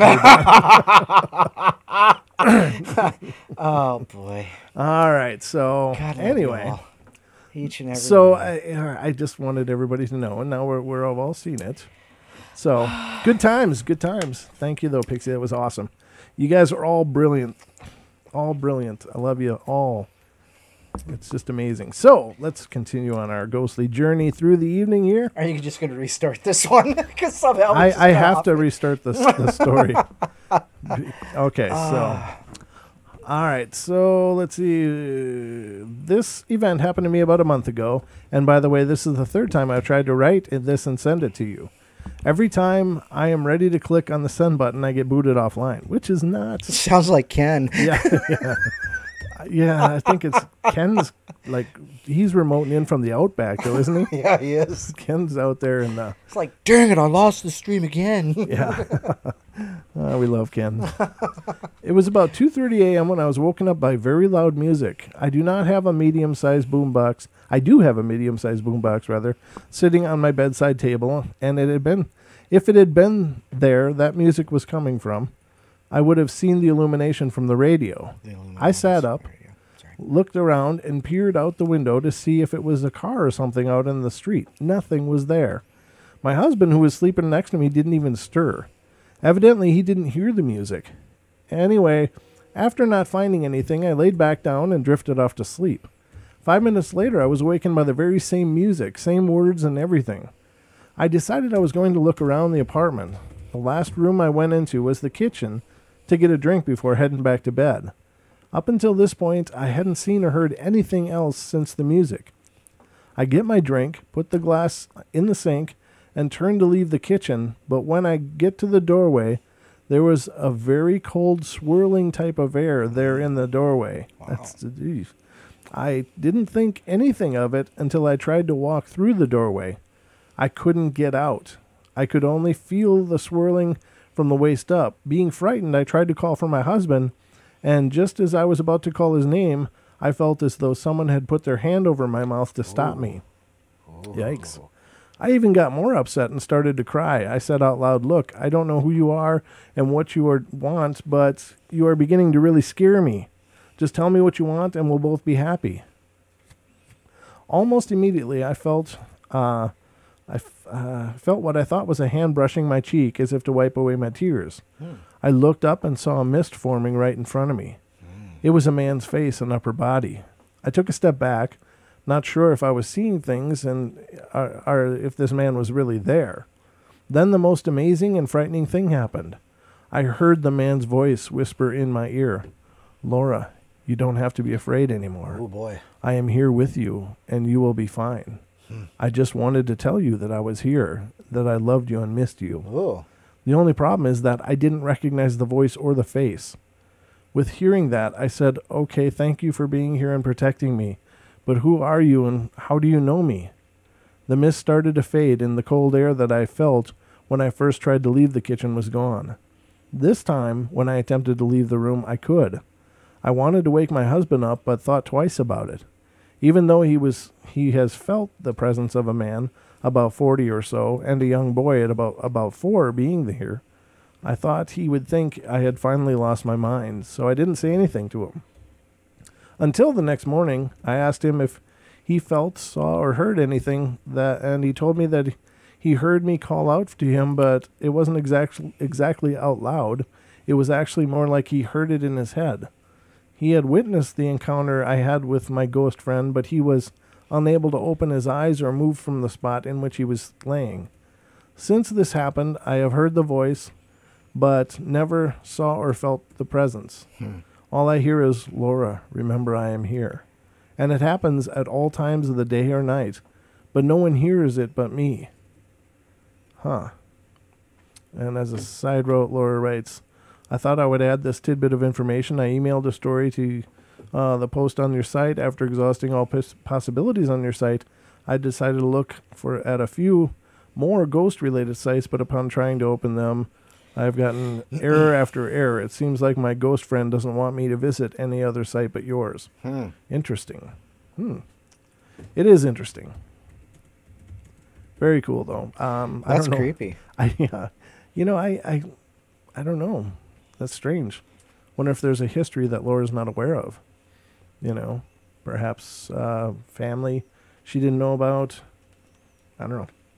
I don't know how old she is versus how old the 40-something, whether Right. that makes sense or not for age. Don't know, but I guess it's good to have that rather than you're going to die. Yeah. Get out. I mean, if you or could else. yeah, I'm going to eat your face, or hey, I'm here and I love you. Sorry, I just got done doing bath salts. Yeah, exactly. And huffing some paint. Now I'm ready. No. Very strange. Yeah. Gosh. The I love you ghost that travels with me. Now this is interesting. That's stupid. Why? Quit taking whatever that is. Why don't you take it goes with me. Is it attached to your car? I don't know. That's what Let's we're find going to out. read and find out. Bum, bum, bum, bum, bum, bum. Somehow I have naturally attracted ghosts. I have always caught a glimpse of something that looks like a speeding orb. One night I was sitting on my couch in my room when I heard a strange sort of snap-click sound. I turned my head and I saw a trail of a speeding orb disappear. That same night I woke up at 1:30 and once again I heard that snap-click sound. I didn't get up. I was too scared. About a week later, we were on our way to Gulf Shores, and once again I heard that snap-click sound out in our car. When we went to the grandparents' house, I had a camera and I took a picture or two. When I got those pictures developed, there was a strange red mark going across the side of the picture. And then we went to Virginia to see my great-grandma. Every year when we are there, we always take a picture with all of us. When one of those pictures were developed, there was an orb in the corner. I thought it could be her husband. I'm done. It's a weird ghost master. I'm done. It is weird ghost master. I think there is a ghost in my house that likes me and travels with me. And there's an update here. It says, this is the kid that sent you the story about the ghost following him around. Anyway, I'm at my friend's house and we need your help badly. We heard him last night. Well, I did. We want to know a little more about him or her. Here's what's been happening. 1, strange clicking noises at night. 2, follows me around everywhere I go, even public places. 3, I will sometimes feel a cold spot. 4, my friend will sometimes feel his presence. 5, will never answer us when we try to talk to him. I believe he is very shy. 6, doesn't get along with other spirits. My friend has a ghost in his attic, and we heard strange noises up in the attic like someone fighting. 7, animals run away when I come near. They may feel his or her presence. Yeah, I don't know. Sounds like you need to figure out who's trailing you. Gotta have a psychic. Which reminds me, ladies and gentlemen, on Saturday's show this weekend, psychic Deb Varner will be joining us on the Paranormal Portal, and we will be offering free readings to callers to the show. So Deb is really amazing, and I can't say enough wonderful things about her. She's just one of those rare, amazing people that you may meet one in your life, and I've been fortunate enough to meet a few, but she is definitely among them, and I've been absolutely honored to have her on the show, and she does an amazing job and has offered some amazing advice to people, and I've heard so many people get back to me about how dead on she's been how accurate her readings have been, and so it's just been wonderful. And so that'll be this Saturday night coming up on this weekend's Paranormal Portal. Saturday. And again, in case you're listening to this stream after the fact, this is live on April 25th.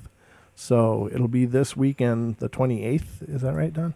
Yes, the 28th. That's correct. So it'll be on the 28th that Deb will be joining us. So please, make sure to tune in because she is really a wonderful soul. And if you're ever nervous, again, I like to throw this out as a caveat because some people are just nervous about, I don't know what to say or what to do. I mean, literally, when people call in, she'll say, "Hi, what is your name?" And you just say your name. You can just say your first name. It doesn't have to be your whole name or anything detailed. And then she'll say, "What do you want to know about? Is it a relationship, job, just general? What do you want to know about?"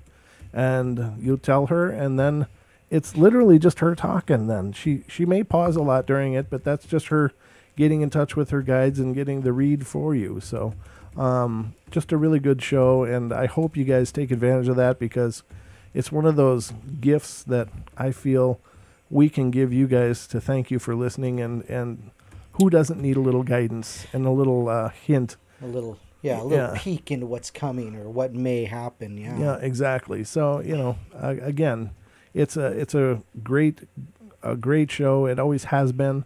So I'm looking forward to that. But definitely, I hope people participate, because, we have Deb on a few times a year, and I just want people to take advantage of that, because she is just an amazing gift. And she always extends herself after the fact too. Like, hey, if you had a reading with me and want more information, or if you didn't get a chance to call in, message me on Facebook. She's always offering herself to be available for people if they need help. Absolutely. And she's also been a resource that I've used when people have reached out for help. She's taken her own time and energy to help many people that have reached out to the show for some help with some paranormal situations. So it's great to have assets like that. So what this person needs with this ghost orb falling around is someone like Deb. Yeah. It needs someone to talk to like that, and those, you could call in for things like that too, ladies and gentlemen. It doesn't just have to be, am I going to find, love? Am I going to get a great job? Right. It's, this weird thing's happen, and what do you think is going on? So she's just that good. So anyway, back to the stories. Let me close this one. The next one is Weekend Getaway. Don, I always am impressed, though. Why's that? Because I know that you sight type. Mm-hmm. You look at it, but you really do type very quickly for that. It's because I know how to spell. No, that's true. That's true. And I think that's, I told somebody that one time I went for this job. Mm-hmm. You got to take a typing test. I said, okay, I can take a typing test, but understand this. I'm a sight typer, but I know how to spell, so it helps me type quickly. Mm-hmm. Okay, well, take the test. Well, I passed the darn test, so there you go. There you go. Yeah, screw you. Mm-hmm. Not bad, but I can hear you pecking away there. It's like, wow, that's really pretty quick. Yeah. So. Okay, so the next one is female ghost named Celie, C-E-L-E. How would you say that? Celie? C-E-L-E. Where is it? I'm sorry. Right here. Celie. Celie. Slay? No. Celie. Celie.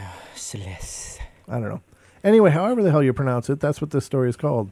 It's a ghost named that.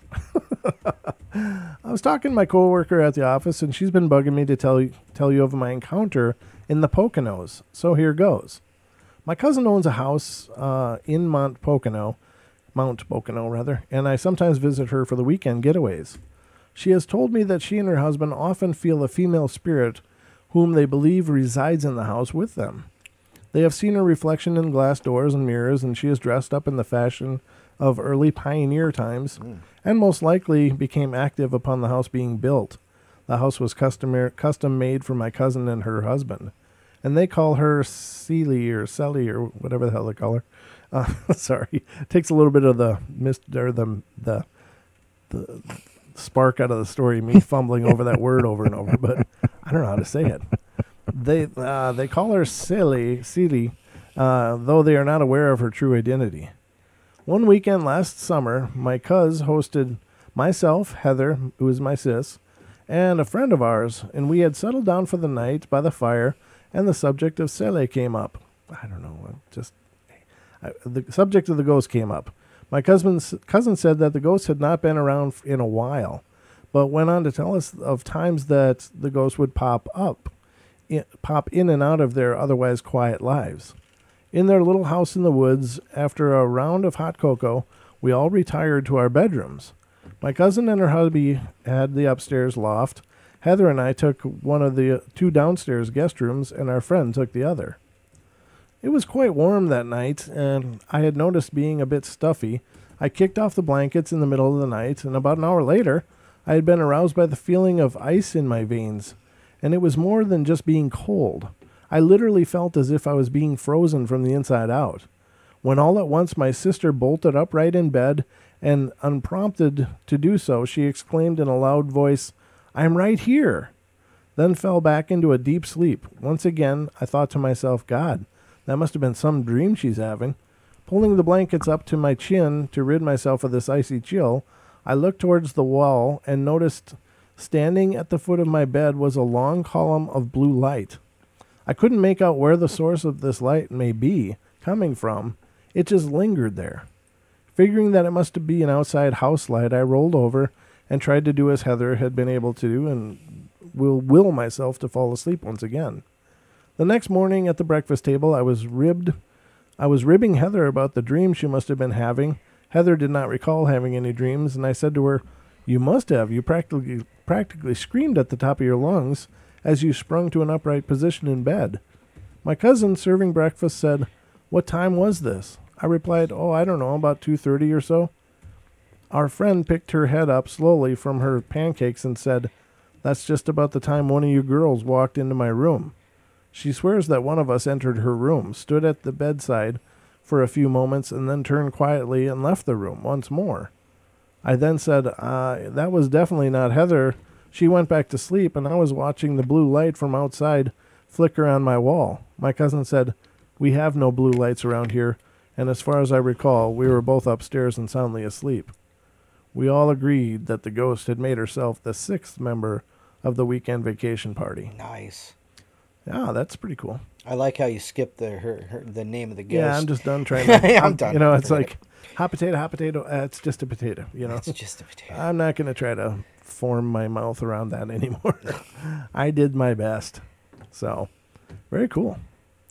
Clock chimes on special days.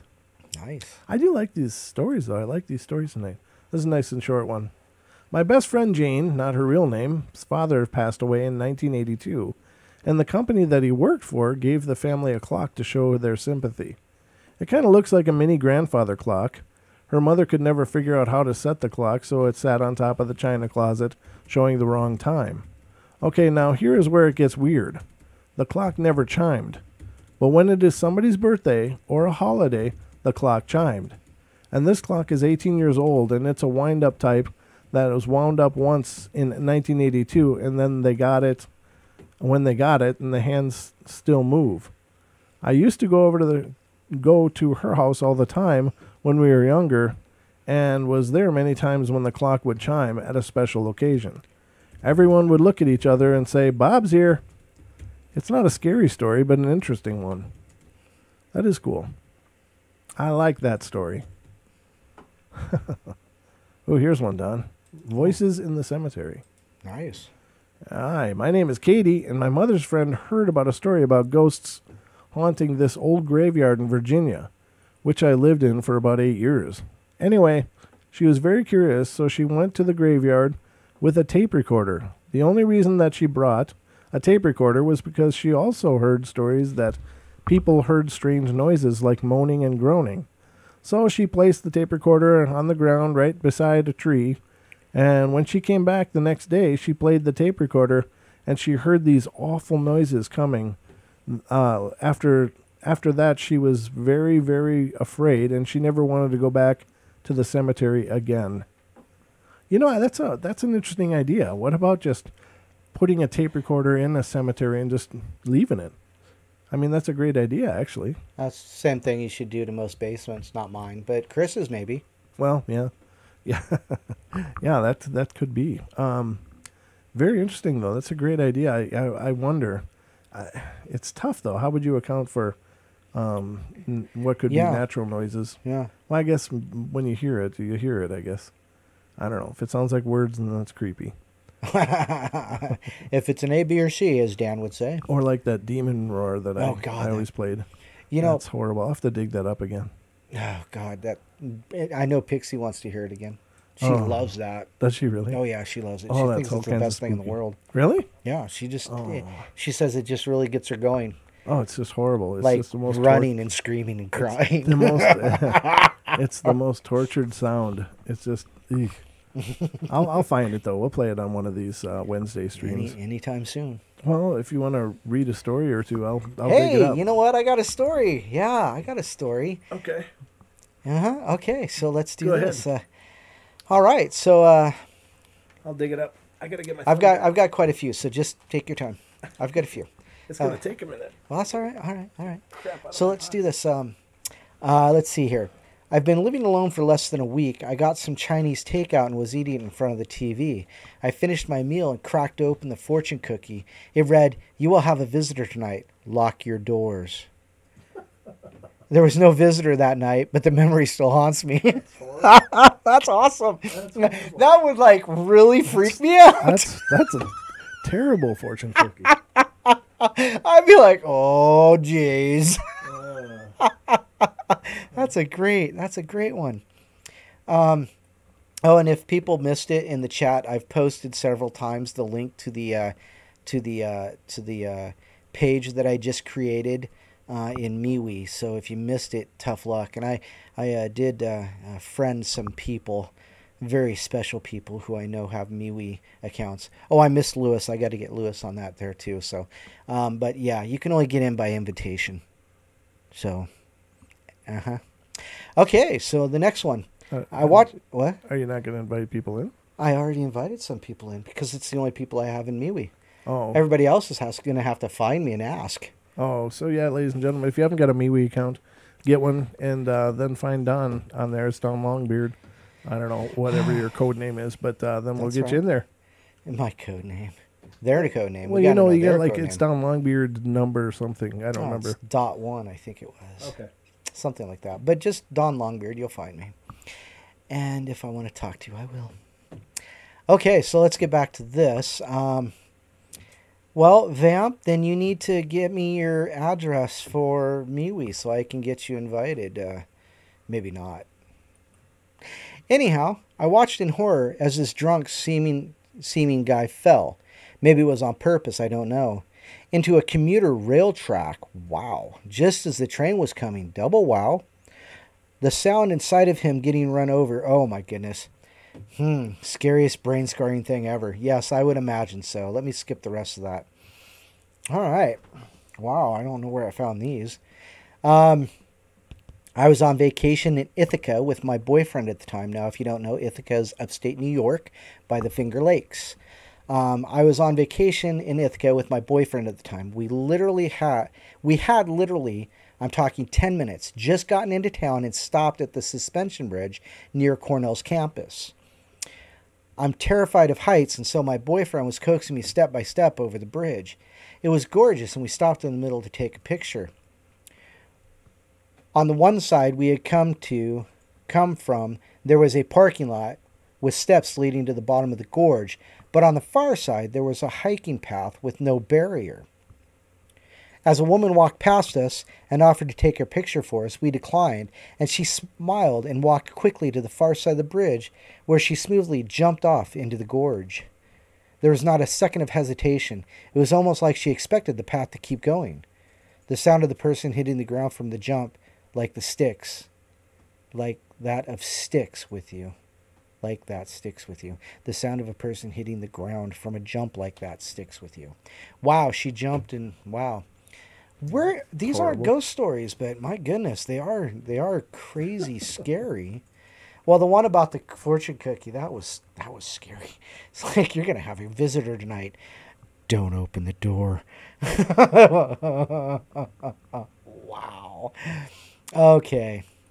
That was kind of creepy. All right, let's get to the next page here. Click for the page below. All right, let's see here.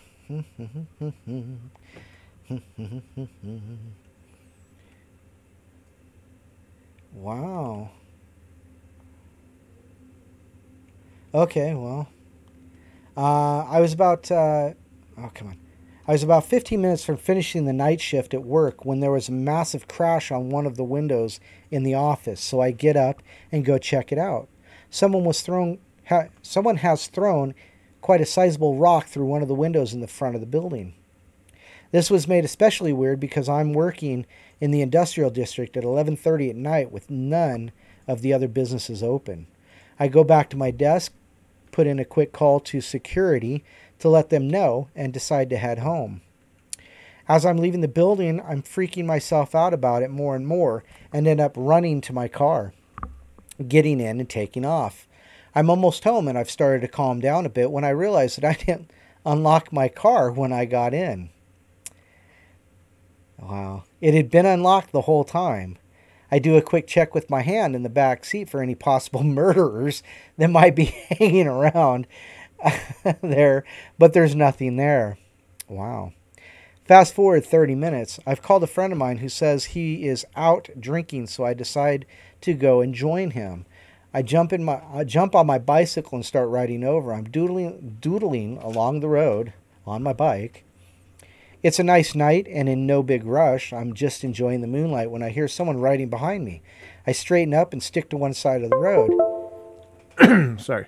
He passes me really slowly, and then when he is right beside me, he shoots me a smile I can describe as purely freaking insane.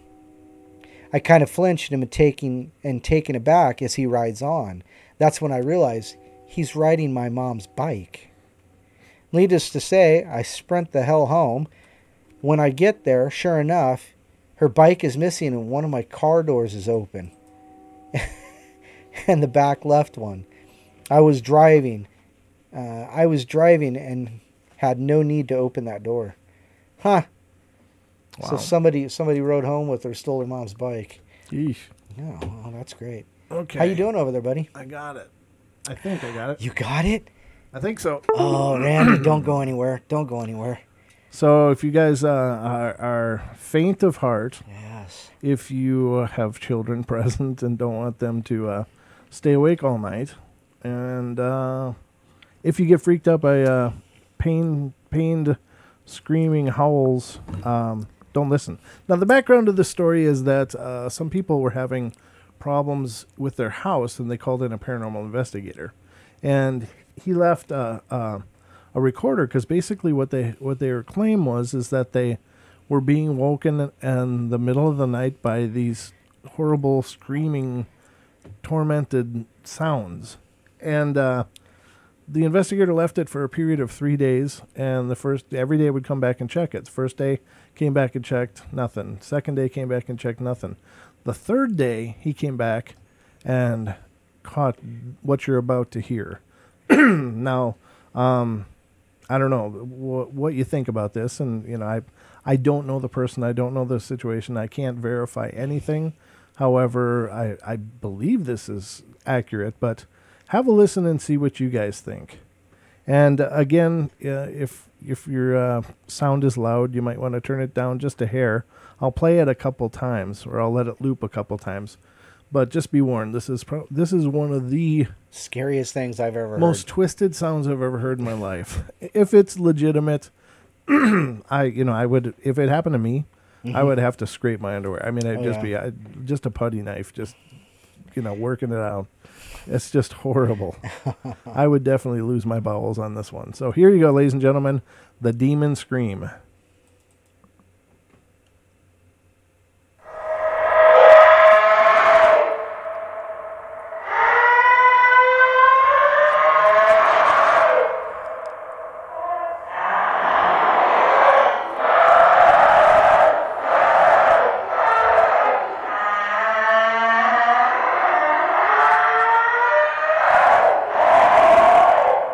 Pixie muted it.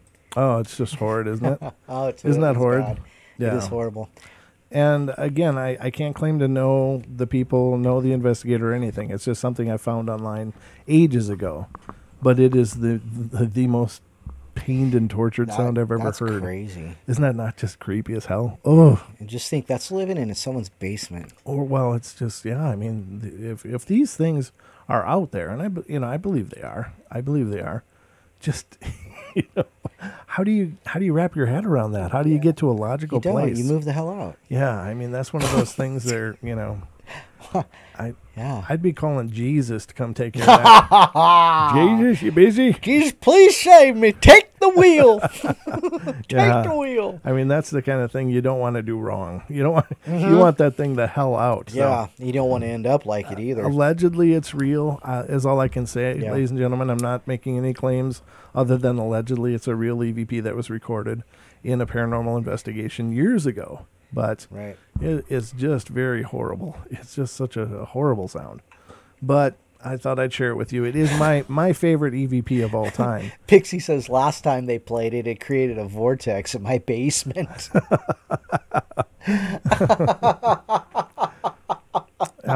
It probably joins my basement. Yeah, well, that might be what happened to Don's. Yeah, that's a good point. But yeah, it's just really creepy. Ooh, yeah. So I do apologize if that was super uber creepy. I try to keep the show fun, but at the same time, I think it's important to give it some seriousness and sometimes people this is just this is all kinds of twisted at times, and there's not much you can do to make it funny. So I'll continue reading stories though, huh? What do you say to that? Yes, I say go for it. Okay, I gotta see that. See, let Ghost travels with me. We can get away. Clock chimes. Voices in the cemetery. Yeah. Did I read the Voices in the Cemetery? Yeah, you did actually. Okay. Yeah. This one's called Long Lost Bible. This sounds good. This is a good thing to follow up with. Long Lost Bible, nice. That's a good one to follow that demon scream up with. Yeah. It was the summer of 1994. My friends Sam and Penny, who owned the Book Fair, Faire, a used bookstore in Placentia, California. I swear to God, that was an honest mistake. I didn't see the I at first. Phoned me to say that they had heard they had a first edition of General William Sherman's memoirs written after the Civil War. I collect Civil War books and photographs as a hobby, and when I arrived to buy my sought-after books, Sam reached behind the counter and lifted this extremely beautiful, heavy Bible up on the counter. He knew I collected antiques and suggested I take the Bible home as a conversation piece. The Bible had been found in an abandoned house in Eagle Rock, Los Angeles County, and Sam had purchased it from the Salvation Army in Los Angeles. He was asking $20 for the Bible, and after my continual resisting, he gave it to me and gladly carried it out to my car.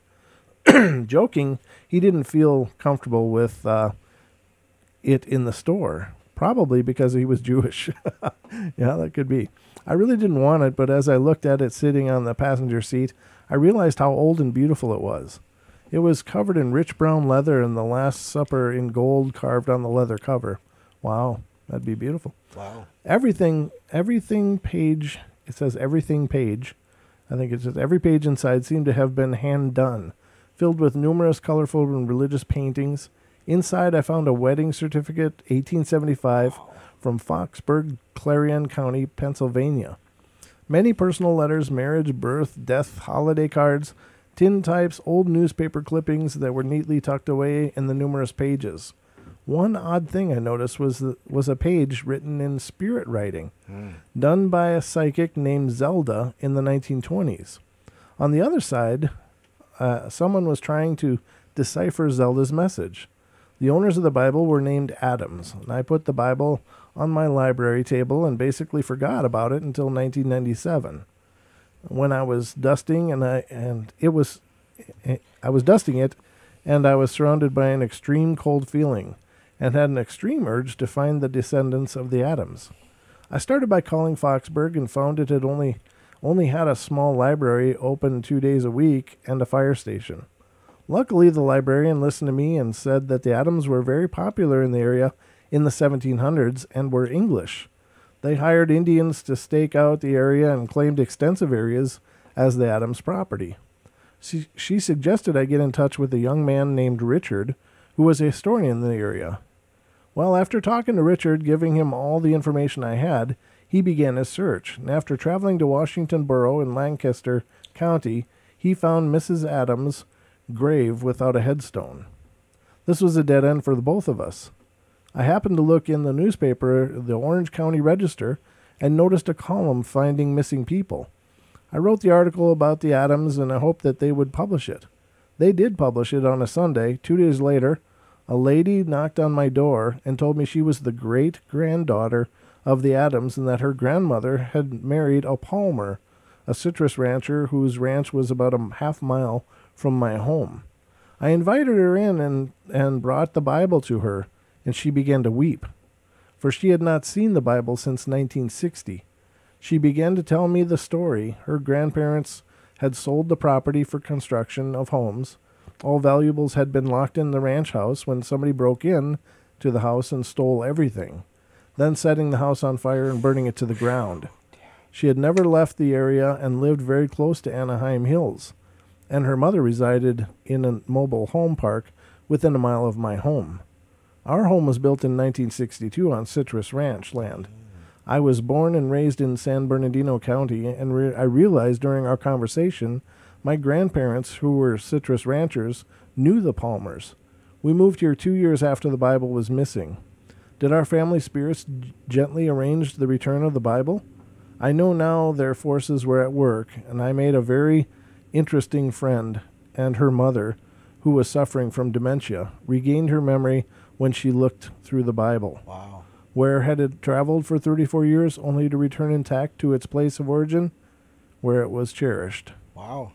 Wow. That is a cool story. Very, very cool. I like that one. That was a feel-good story to follow the demon scream. Yeah, absolutely. That was a great one. I feel better now. Do you Eyes feel of a an little angel. cleansed? I do. I feel like my spirit just got a little little hoovering. Oh, Feel much better. thank you. This is Angel on Stage with Jim. Jim writes, enclosed is the eyes photo. Whoa, is there a photo? No.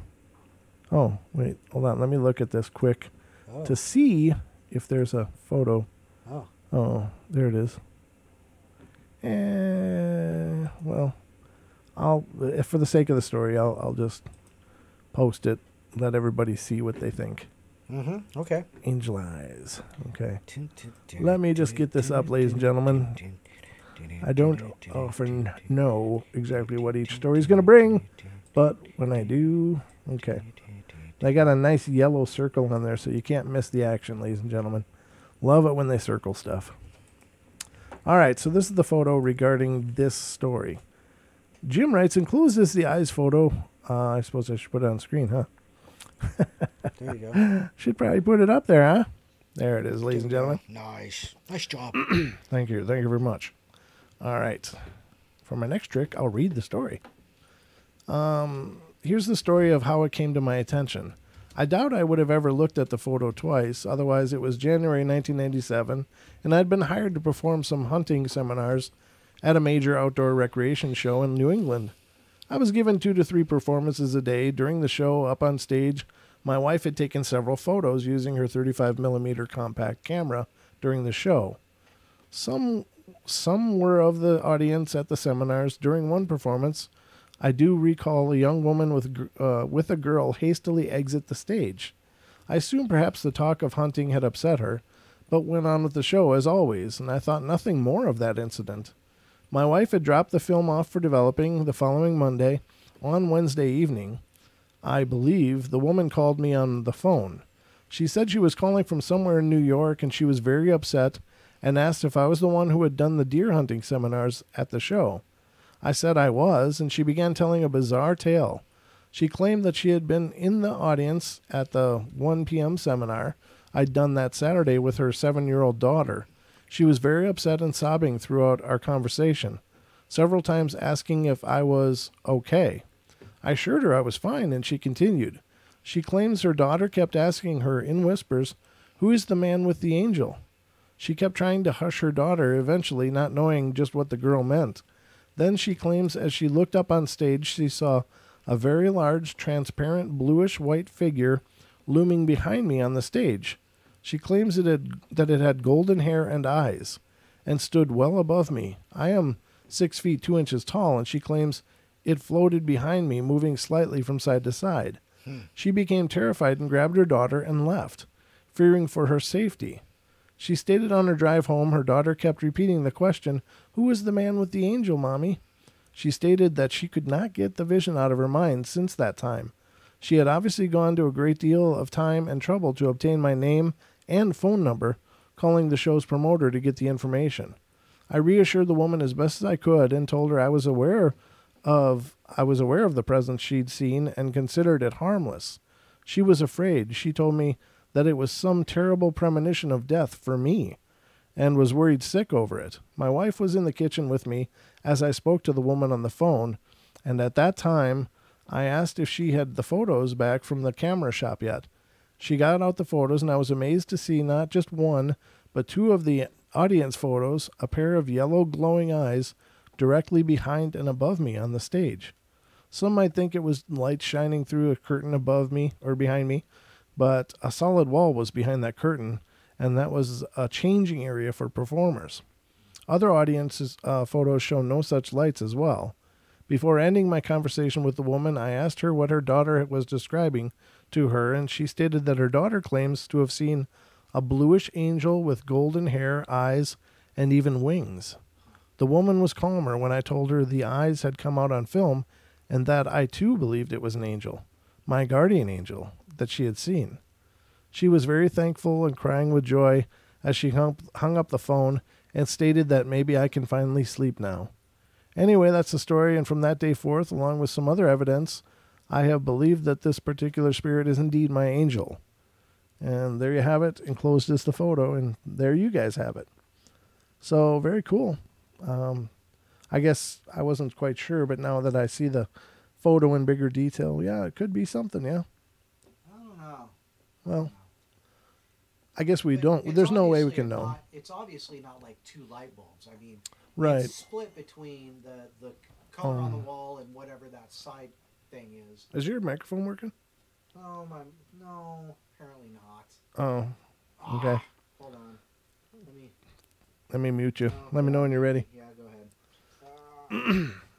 Let me know when you're ready for a good unmuting. Okay, try it. I can hear it. Oh, yep, there we go. Much better. All right, what the heck happened there? I don't know. I don't know. All right, so anyhow, what I was saying was, in that picture, yeah, it can't be an obvious light source because it's not something in front of the camera at least, because you can't see anything that could be a fixture. Right. But then again, right in the center, it's split. One's on the painted wall and one's on what might be like a curtain or a window or something.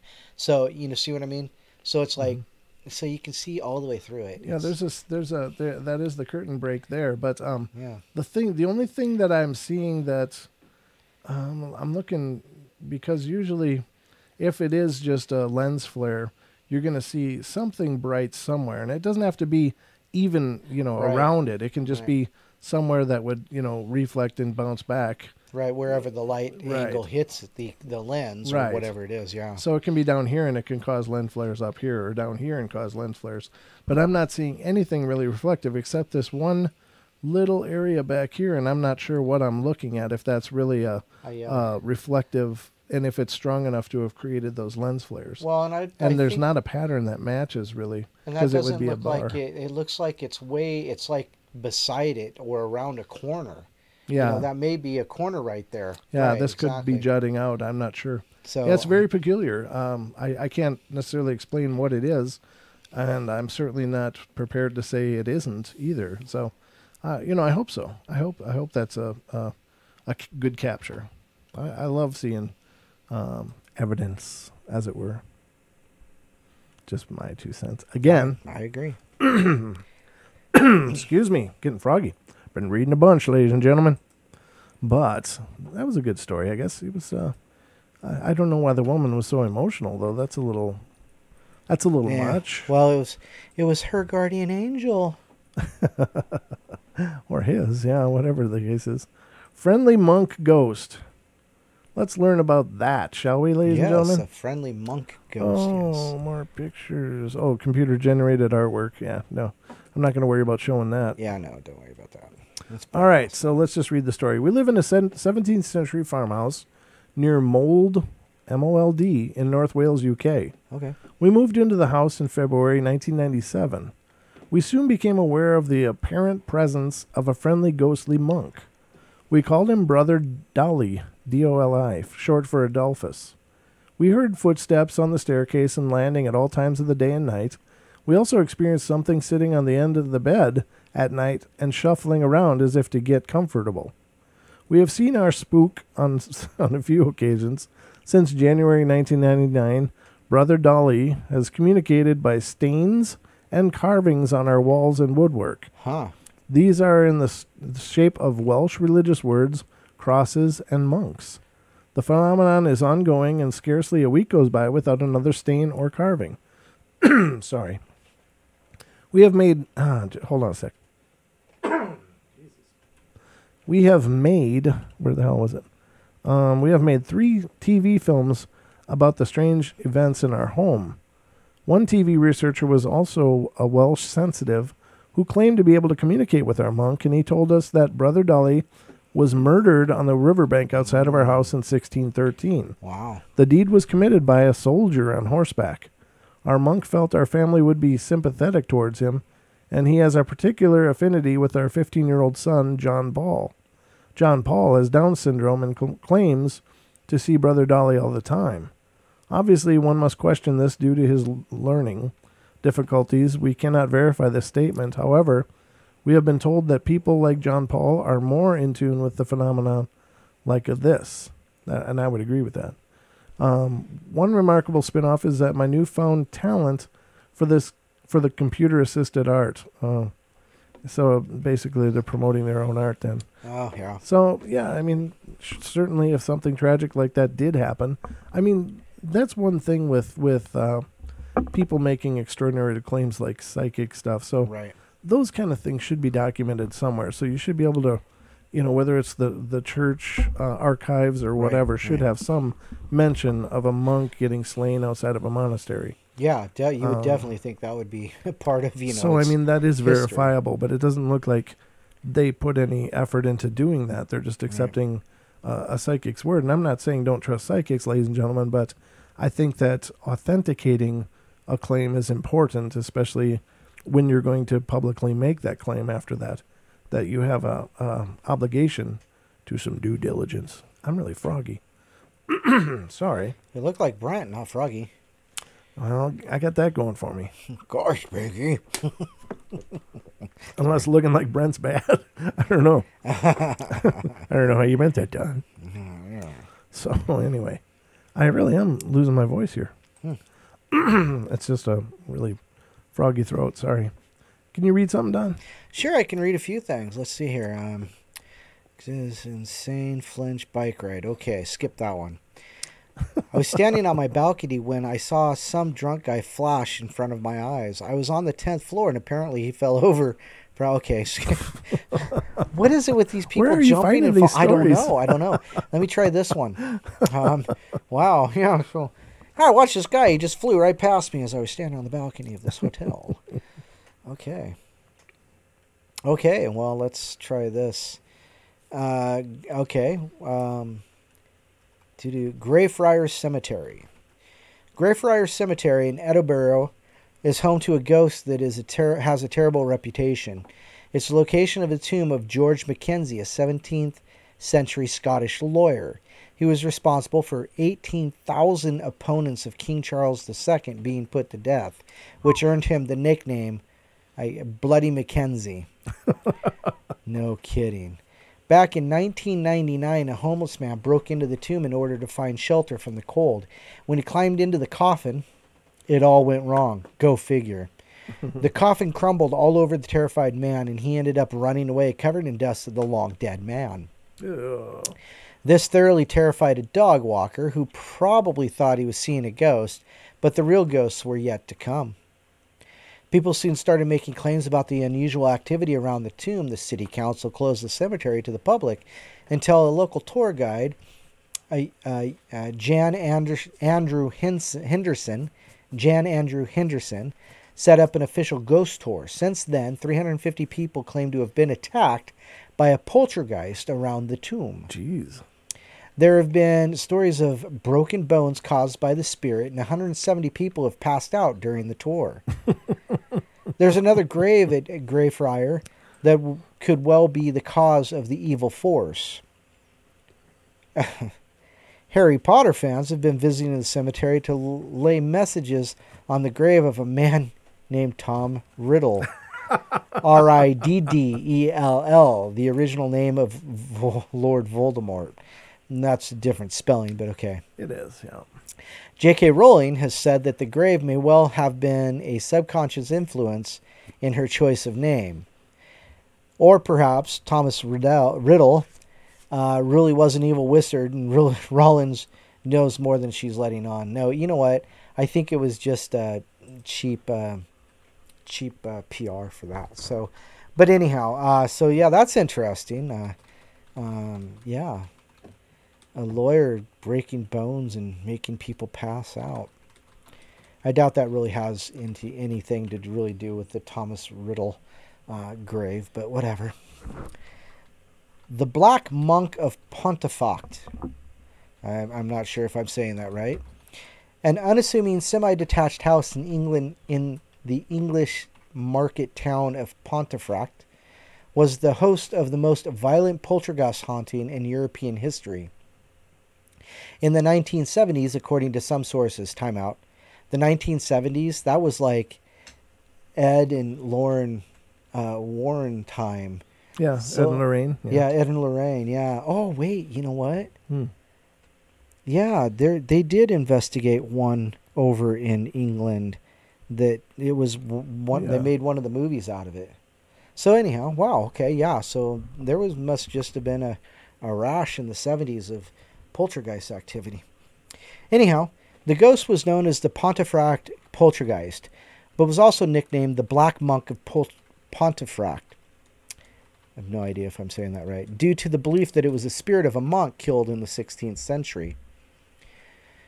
Number 30 East Drive was the home of the Pritchard family, Joan and Jean, along with their son Philip and daughter Diane. The family says they were tormented by a wide variety of problems from a ghost they nicknamed Fred. He threw objects around and made the rooms colder and left puddles on the floor. He also took bite out of jam sandwiches and smeared snuff on the door handles. Sounds like he's 5. Yeah. Wow. Fred could also apparently teleport eggs from room to room before smashing them, of course. Sounds like one of the kids were having fun. However, Fred wasn't the supernatural equivalent of a hyperactive pet dog. On one of the scariest incidents involving him dragging Diane, then age 12, upstairs by her neck, he apparently left handprints on her neck. The ghost also tried to strangle Diane with an electrical cable. Ooh. The house received visits from the local mayor, the police, a large number of curious psychics, and self-proclaimed paranormal researchers. One person who's convinced the stories are true is Carol Fieldhouse, who lives next door. Her house is joined to number 30, and the ghost occasionally wanders into her quarters. Carol claims to have met and spoken to Fred, though he generally just comes by to stare at her menacingly. Wow. She says he's about 1.65 meters tall, which is about 5'5" for us Americans. Good. As for number 30, it's currently empty, and the Black Monk likes it that way. According to Carol, he has already told us that whoever moves in, he will have gone within 12 months. Wow. Talk about life goals. Be gone in 12 months. Mm-hmm. Okay. Well, this is an interesting one. Okay. A short distance from Pontefract is the town of South Shields. It was here in the summer of 2006 that a young couple and their 3-year-old son were terrorized by a nasty spirit. Their real names haven't been revealed, but they're typically known as Mark and Mary Ann.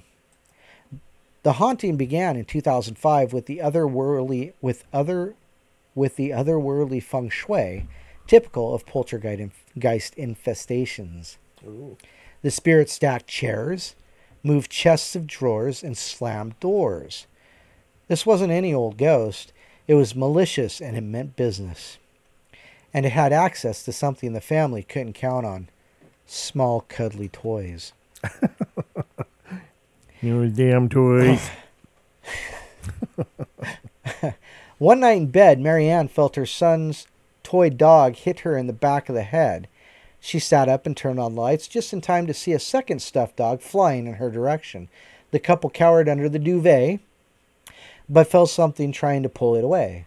All of a sudden, Mark yelled in pain, and 13 scratches appeared on his back. The scratches were gone in the next morning. While the poltergeist had shown that it could cause direct physical harm to humans, it seemed determined that toys were going to be the way it goes. It hung a rocking horse from the ceiling by its reins.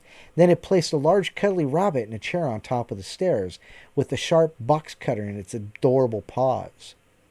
The ghost left messages on the young boy's whiteboard and even sent text messages that couldn't be traced to any phone or computer in this world.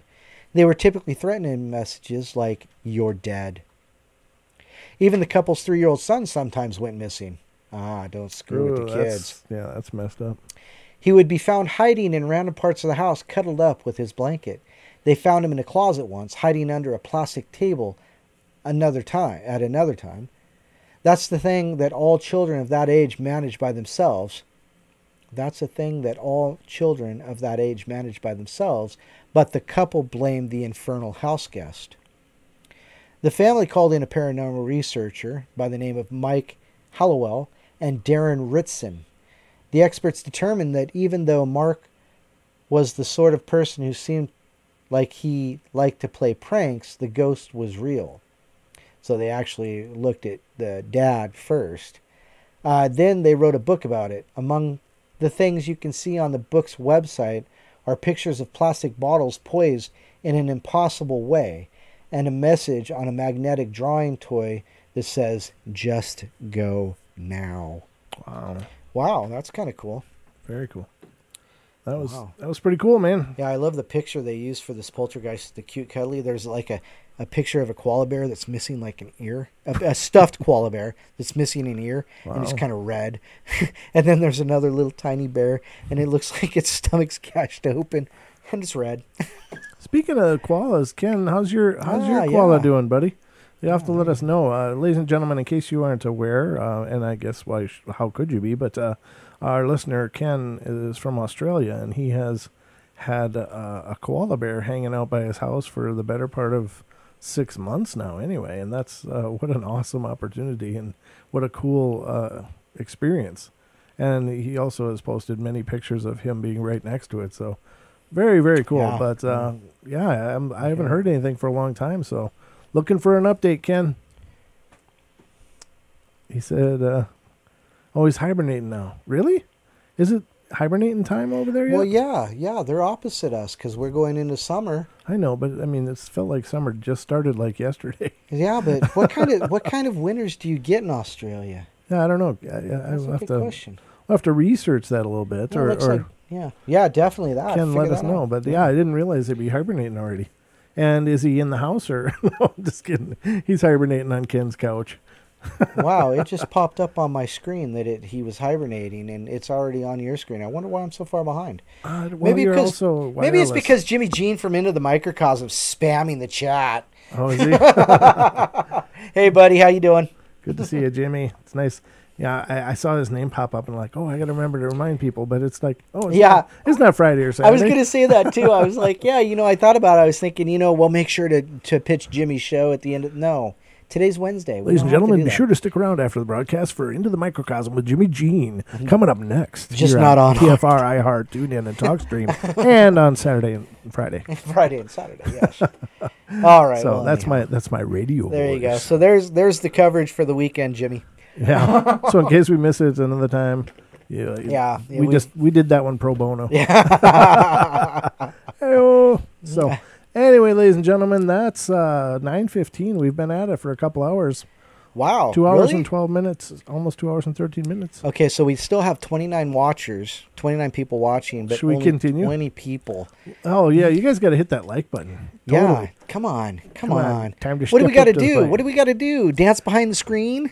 We're going to rub it with peanut butter. That'll make you want to click it. Call the dogs out. Who let the dogs out? we should rename. I can't. I don't know if I should say this. It's so funny in my head though. Just rename it to See Nudes. Sorry, it was just funny in my head. This is what goes on in this skull of mine. Don, where'd you go? Don? Yes, I'm right here. Where'd you go? Hello. Nothing. If people missed it, they missed it. I completely missed it, but yes, well, that's okay. You the can. beauty of a somebody say get out of here. I don't know. Okay, all right. All right, we'll Did continue John just going. quit? No, Baki, I'm still here. Yeah. I would never quit this. This is my favorite non-job. Oh, it's a job. It's a job. But it's a job we love. So let's see. Where are we at here? Phantom dog in the cemetery. Really? That sounds cool. Now, some would say, is it a devil dog? Is it a ghost dog? Is it a hellhound? Hellhound. What is it?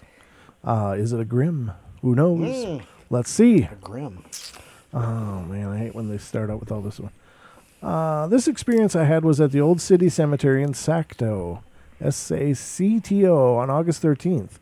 My 3 friends and I all witnessed this, and it freaked us all out.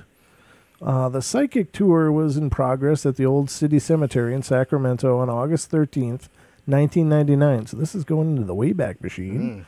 There, what does it say? There were about 200 plus people there, so my 3 friends and I decided to stray from the group and check out the northeast part, apparently an older part by ourselves. We were on the paved path heading toward a really dark section when we heard the clicking of animal nails on the concrete. We turned around to see a rather large muscular dog, 99% sure it was a pit bull, walking towards us on the path. The streetlight shone at it so I could see it looking at us. It stopped when we stopped. It was about 15 feet away from us, and we had steel-toed boots on, so we were not that scared. Okay. Does that make you run faster? How does that work? We commented on how big it was and turned around to walk away from it. I took one step, turned back to look at it, but it was gone. I yelled at my friends to turn around, and they were amazed. We ran around looking for it, but there was no trace. We wouldn't have cared if we would have heard its nails clicking on the pavement as it ran away, but there was no sound, no bushes moved, and it was a good 10 feet from anything. So I had asked the psychic at the end of the tour about animals haunting the place, but she kind of went around the question. So I went up to the host and asked about the fencing around the cemetery, and he told me that it was secure. When I asked him about the animals, he got kind of weird and said that no big animals can get in, and that's when my friends and I knew that what we saw was not real. Yeah, very cool. Nice. Yeah, the old phantom dogs. Perhaps he's a guardian of the cemetery. The Hounds of the Baskervilles. Yeah. Farnsworth House. Farnsworth. In Gettysburg. Oh, in Gettysburg. Okay. We stayed at the Farnsworth again. We were booked at the Jenny Wade room, which no one had said was haunted. As the lady from the bookstore walked us to the room, the first thing we were hit with was the smell. The next was an instant cold. The woman said, "Oh, you have a visitor." Of course, I asked what she meant, and she told me that it was the ghost of Mary, a midwife that refuses to leave until the baby that she delivered, which was born dead. Until the baby that she delivered, which was born dead. So I guess the baby's still there too, is what that means. I wrote all this stuff down. The cold spots which moved never left the room for very long, and truthfully, it was a comforting feeling. I just felt that we were enveloped by good humor and will. Nothing like the last time. In fact, I had no nightmares, and I slept something that is hard for me to do without some kind of medical help. I didn't feel intimidated, nothing. I used my EMF detector for the first time, and guess what? I got readings bouncing as Mary moved from 2 to 6 or 7. It was not around any other electrical force, and as you know, the cheap version I got has to be placed right at the source to work. I put it into the first cold spot I found, and it went wild. I pulled it back, and it went down to a click every 2 seconds or so, below a 1. And then I placed it right on the bed area where it was cold also, and it would ebb and flow with the movement of the cold spot. I was like, wow, even my husband, who is a diehard skeptic, was wondering, what the heck is this? He knew too that the EMF had to be near a source for it to go off, and that was nothing else around that bed. I love this. It was way too neat. I took pictures there at the Farnsworth, and I took pictures at the Jenny Wade house. Saturday morning we had to leave early, so we went to the battlefield, and I took pictures of the Devil's Den and the triangular field. The Devil's Den, yeah. Let's go back through Friday night after supper. We had reservations to go to the basement for storytelling. The Have a Night Walk and stories in the basement costs extra for guests and non-guests. So we went down and found seats, and she began her stories. Very eerie, very strange tales. Supposedly, of course, all true. At the end, we all went up to talk to her, and she was very good at telling stories, and we had spoken with her before. We found out that the garret room was closed down because of people going into their bathroom and seeing a bloody mess. Huh. Strange. Okay, here is strange, and this is why I don't need pictures this time. I asked if it was true that a Confederate soldier had died here, and that, of course, was true, and she said he died in the catacombs, but that no one goes into them anymore because they are so bad. Bad? Evil. A radio crew had come in for Halloween to do a live broadcast. They wanted to do it from the inside of the catacombs. A man was grabbed as he walked down the stairs, and another crew member saw something not so pretty. By the time of airtime, there was only one man left to do the broadcast. One. The employees used to have to go out of the way of the catacombs when they were done. Now they would go out the door out front, which you will see. I'm sorry, I'm having a tough time reading this. It's a black screen with blue font. Blue font. Oh, it's just killing my eyes. I said, darn, I would love to see them. She said, no, you wouldn't. She said there is something evil down there, evil and nasty, and the presence is strong.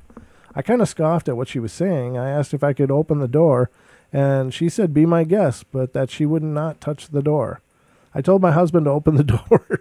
She had her husband open it. And he said no. Mr. Brave would not touch the door to the catacombs for $1 million. So I said, oh, gee, guys, I will open the door and snap a picture and be done with it. Geesh, cowards. I stepped on the small side room to touch the door, reaching out my hand, and I was zapped by something in the palm of my left hand. It started as a tingling and then actually burned and hurt. Wow. I have never jumped and ran so fast in all my life. The storyteller grabbed me and said, are you okay? And I was like, no, something touched me. Needless to say, we helped her close down the cellar and got out of there. She was scared to death. Me, I was kind of zapped. I was in a daze of sorts and really, really tired. See, she felt that what touched me was the ghost that occupied our room.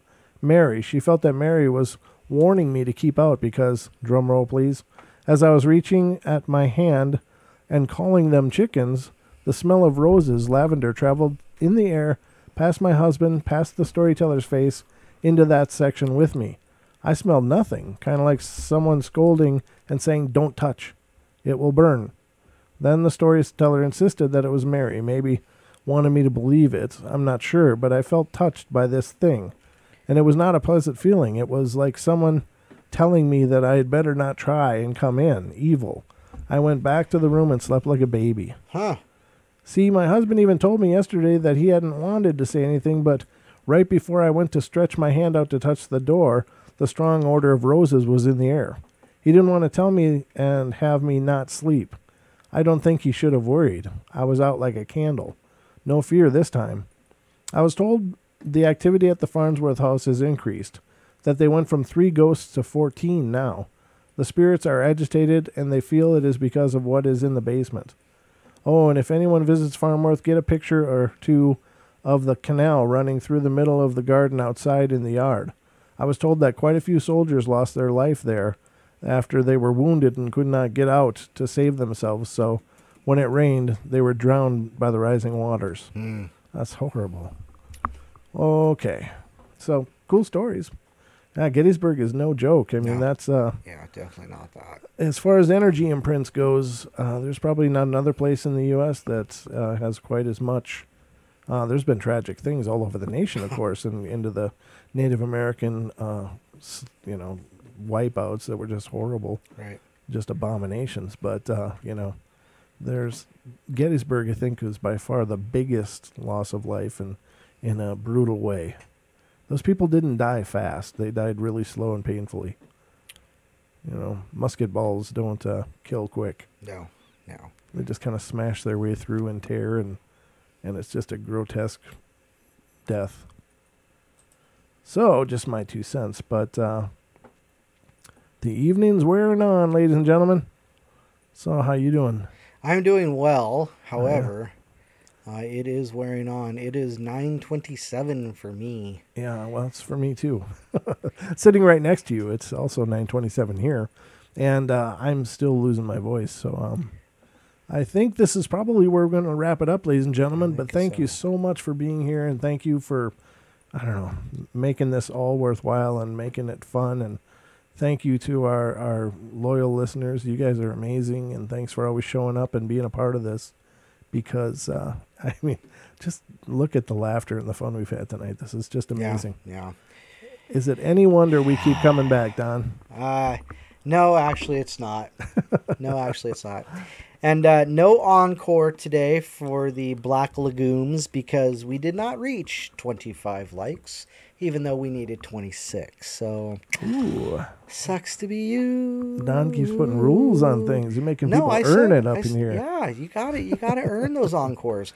Ask Obake. Obake, he does tours, or he'll do a show if he has like 5 or 6 people show up. Oh, cool. You know how many of those shows he's done? Not one that I've found, because nobody's showing up. So in that case, you guys get on Ghosts of Hawaii, hosted by Obake Hunter, and follow him. Definitely go check it out if you love the ghost stories and you love the paranormal.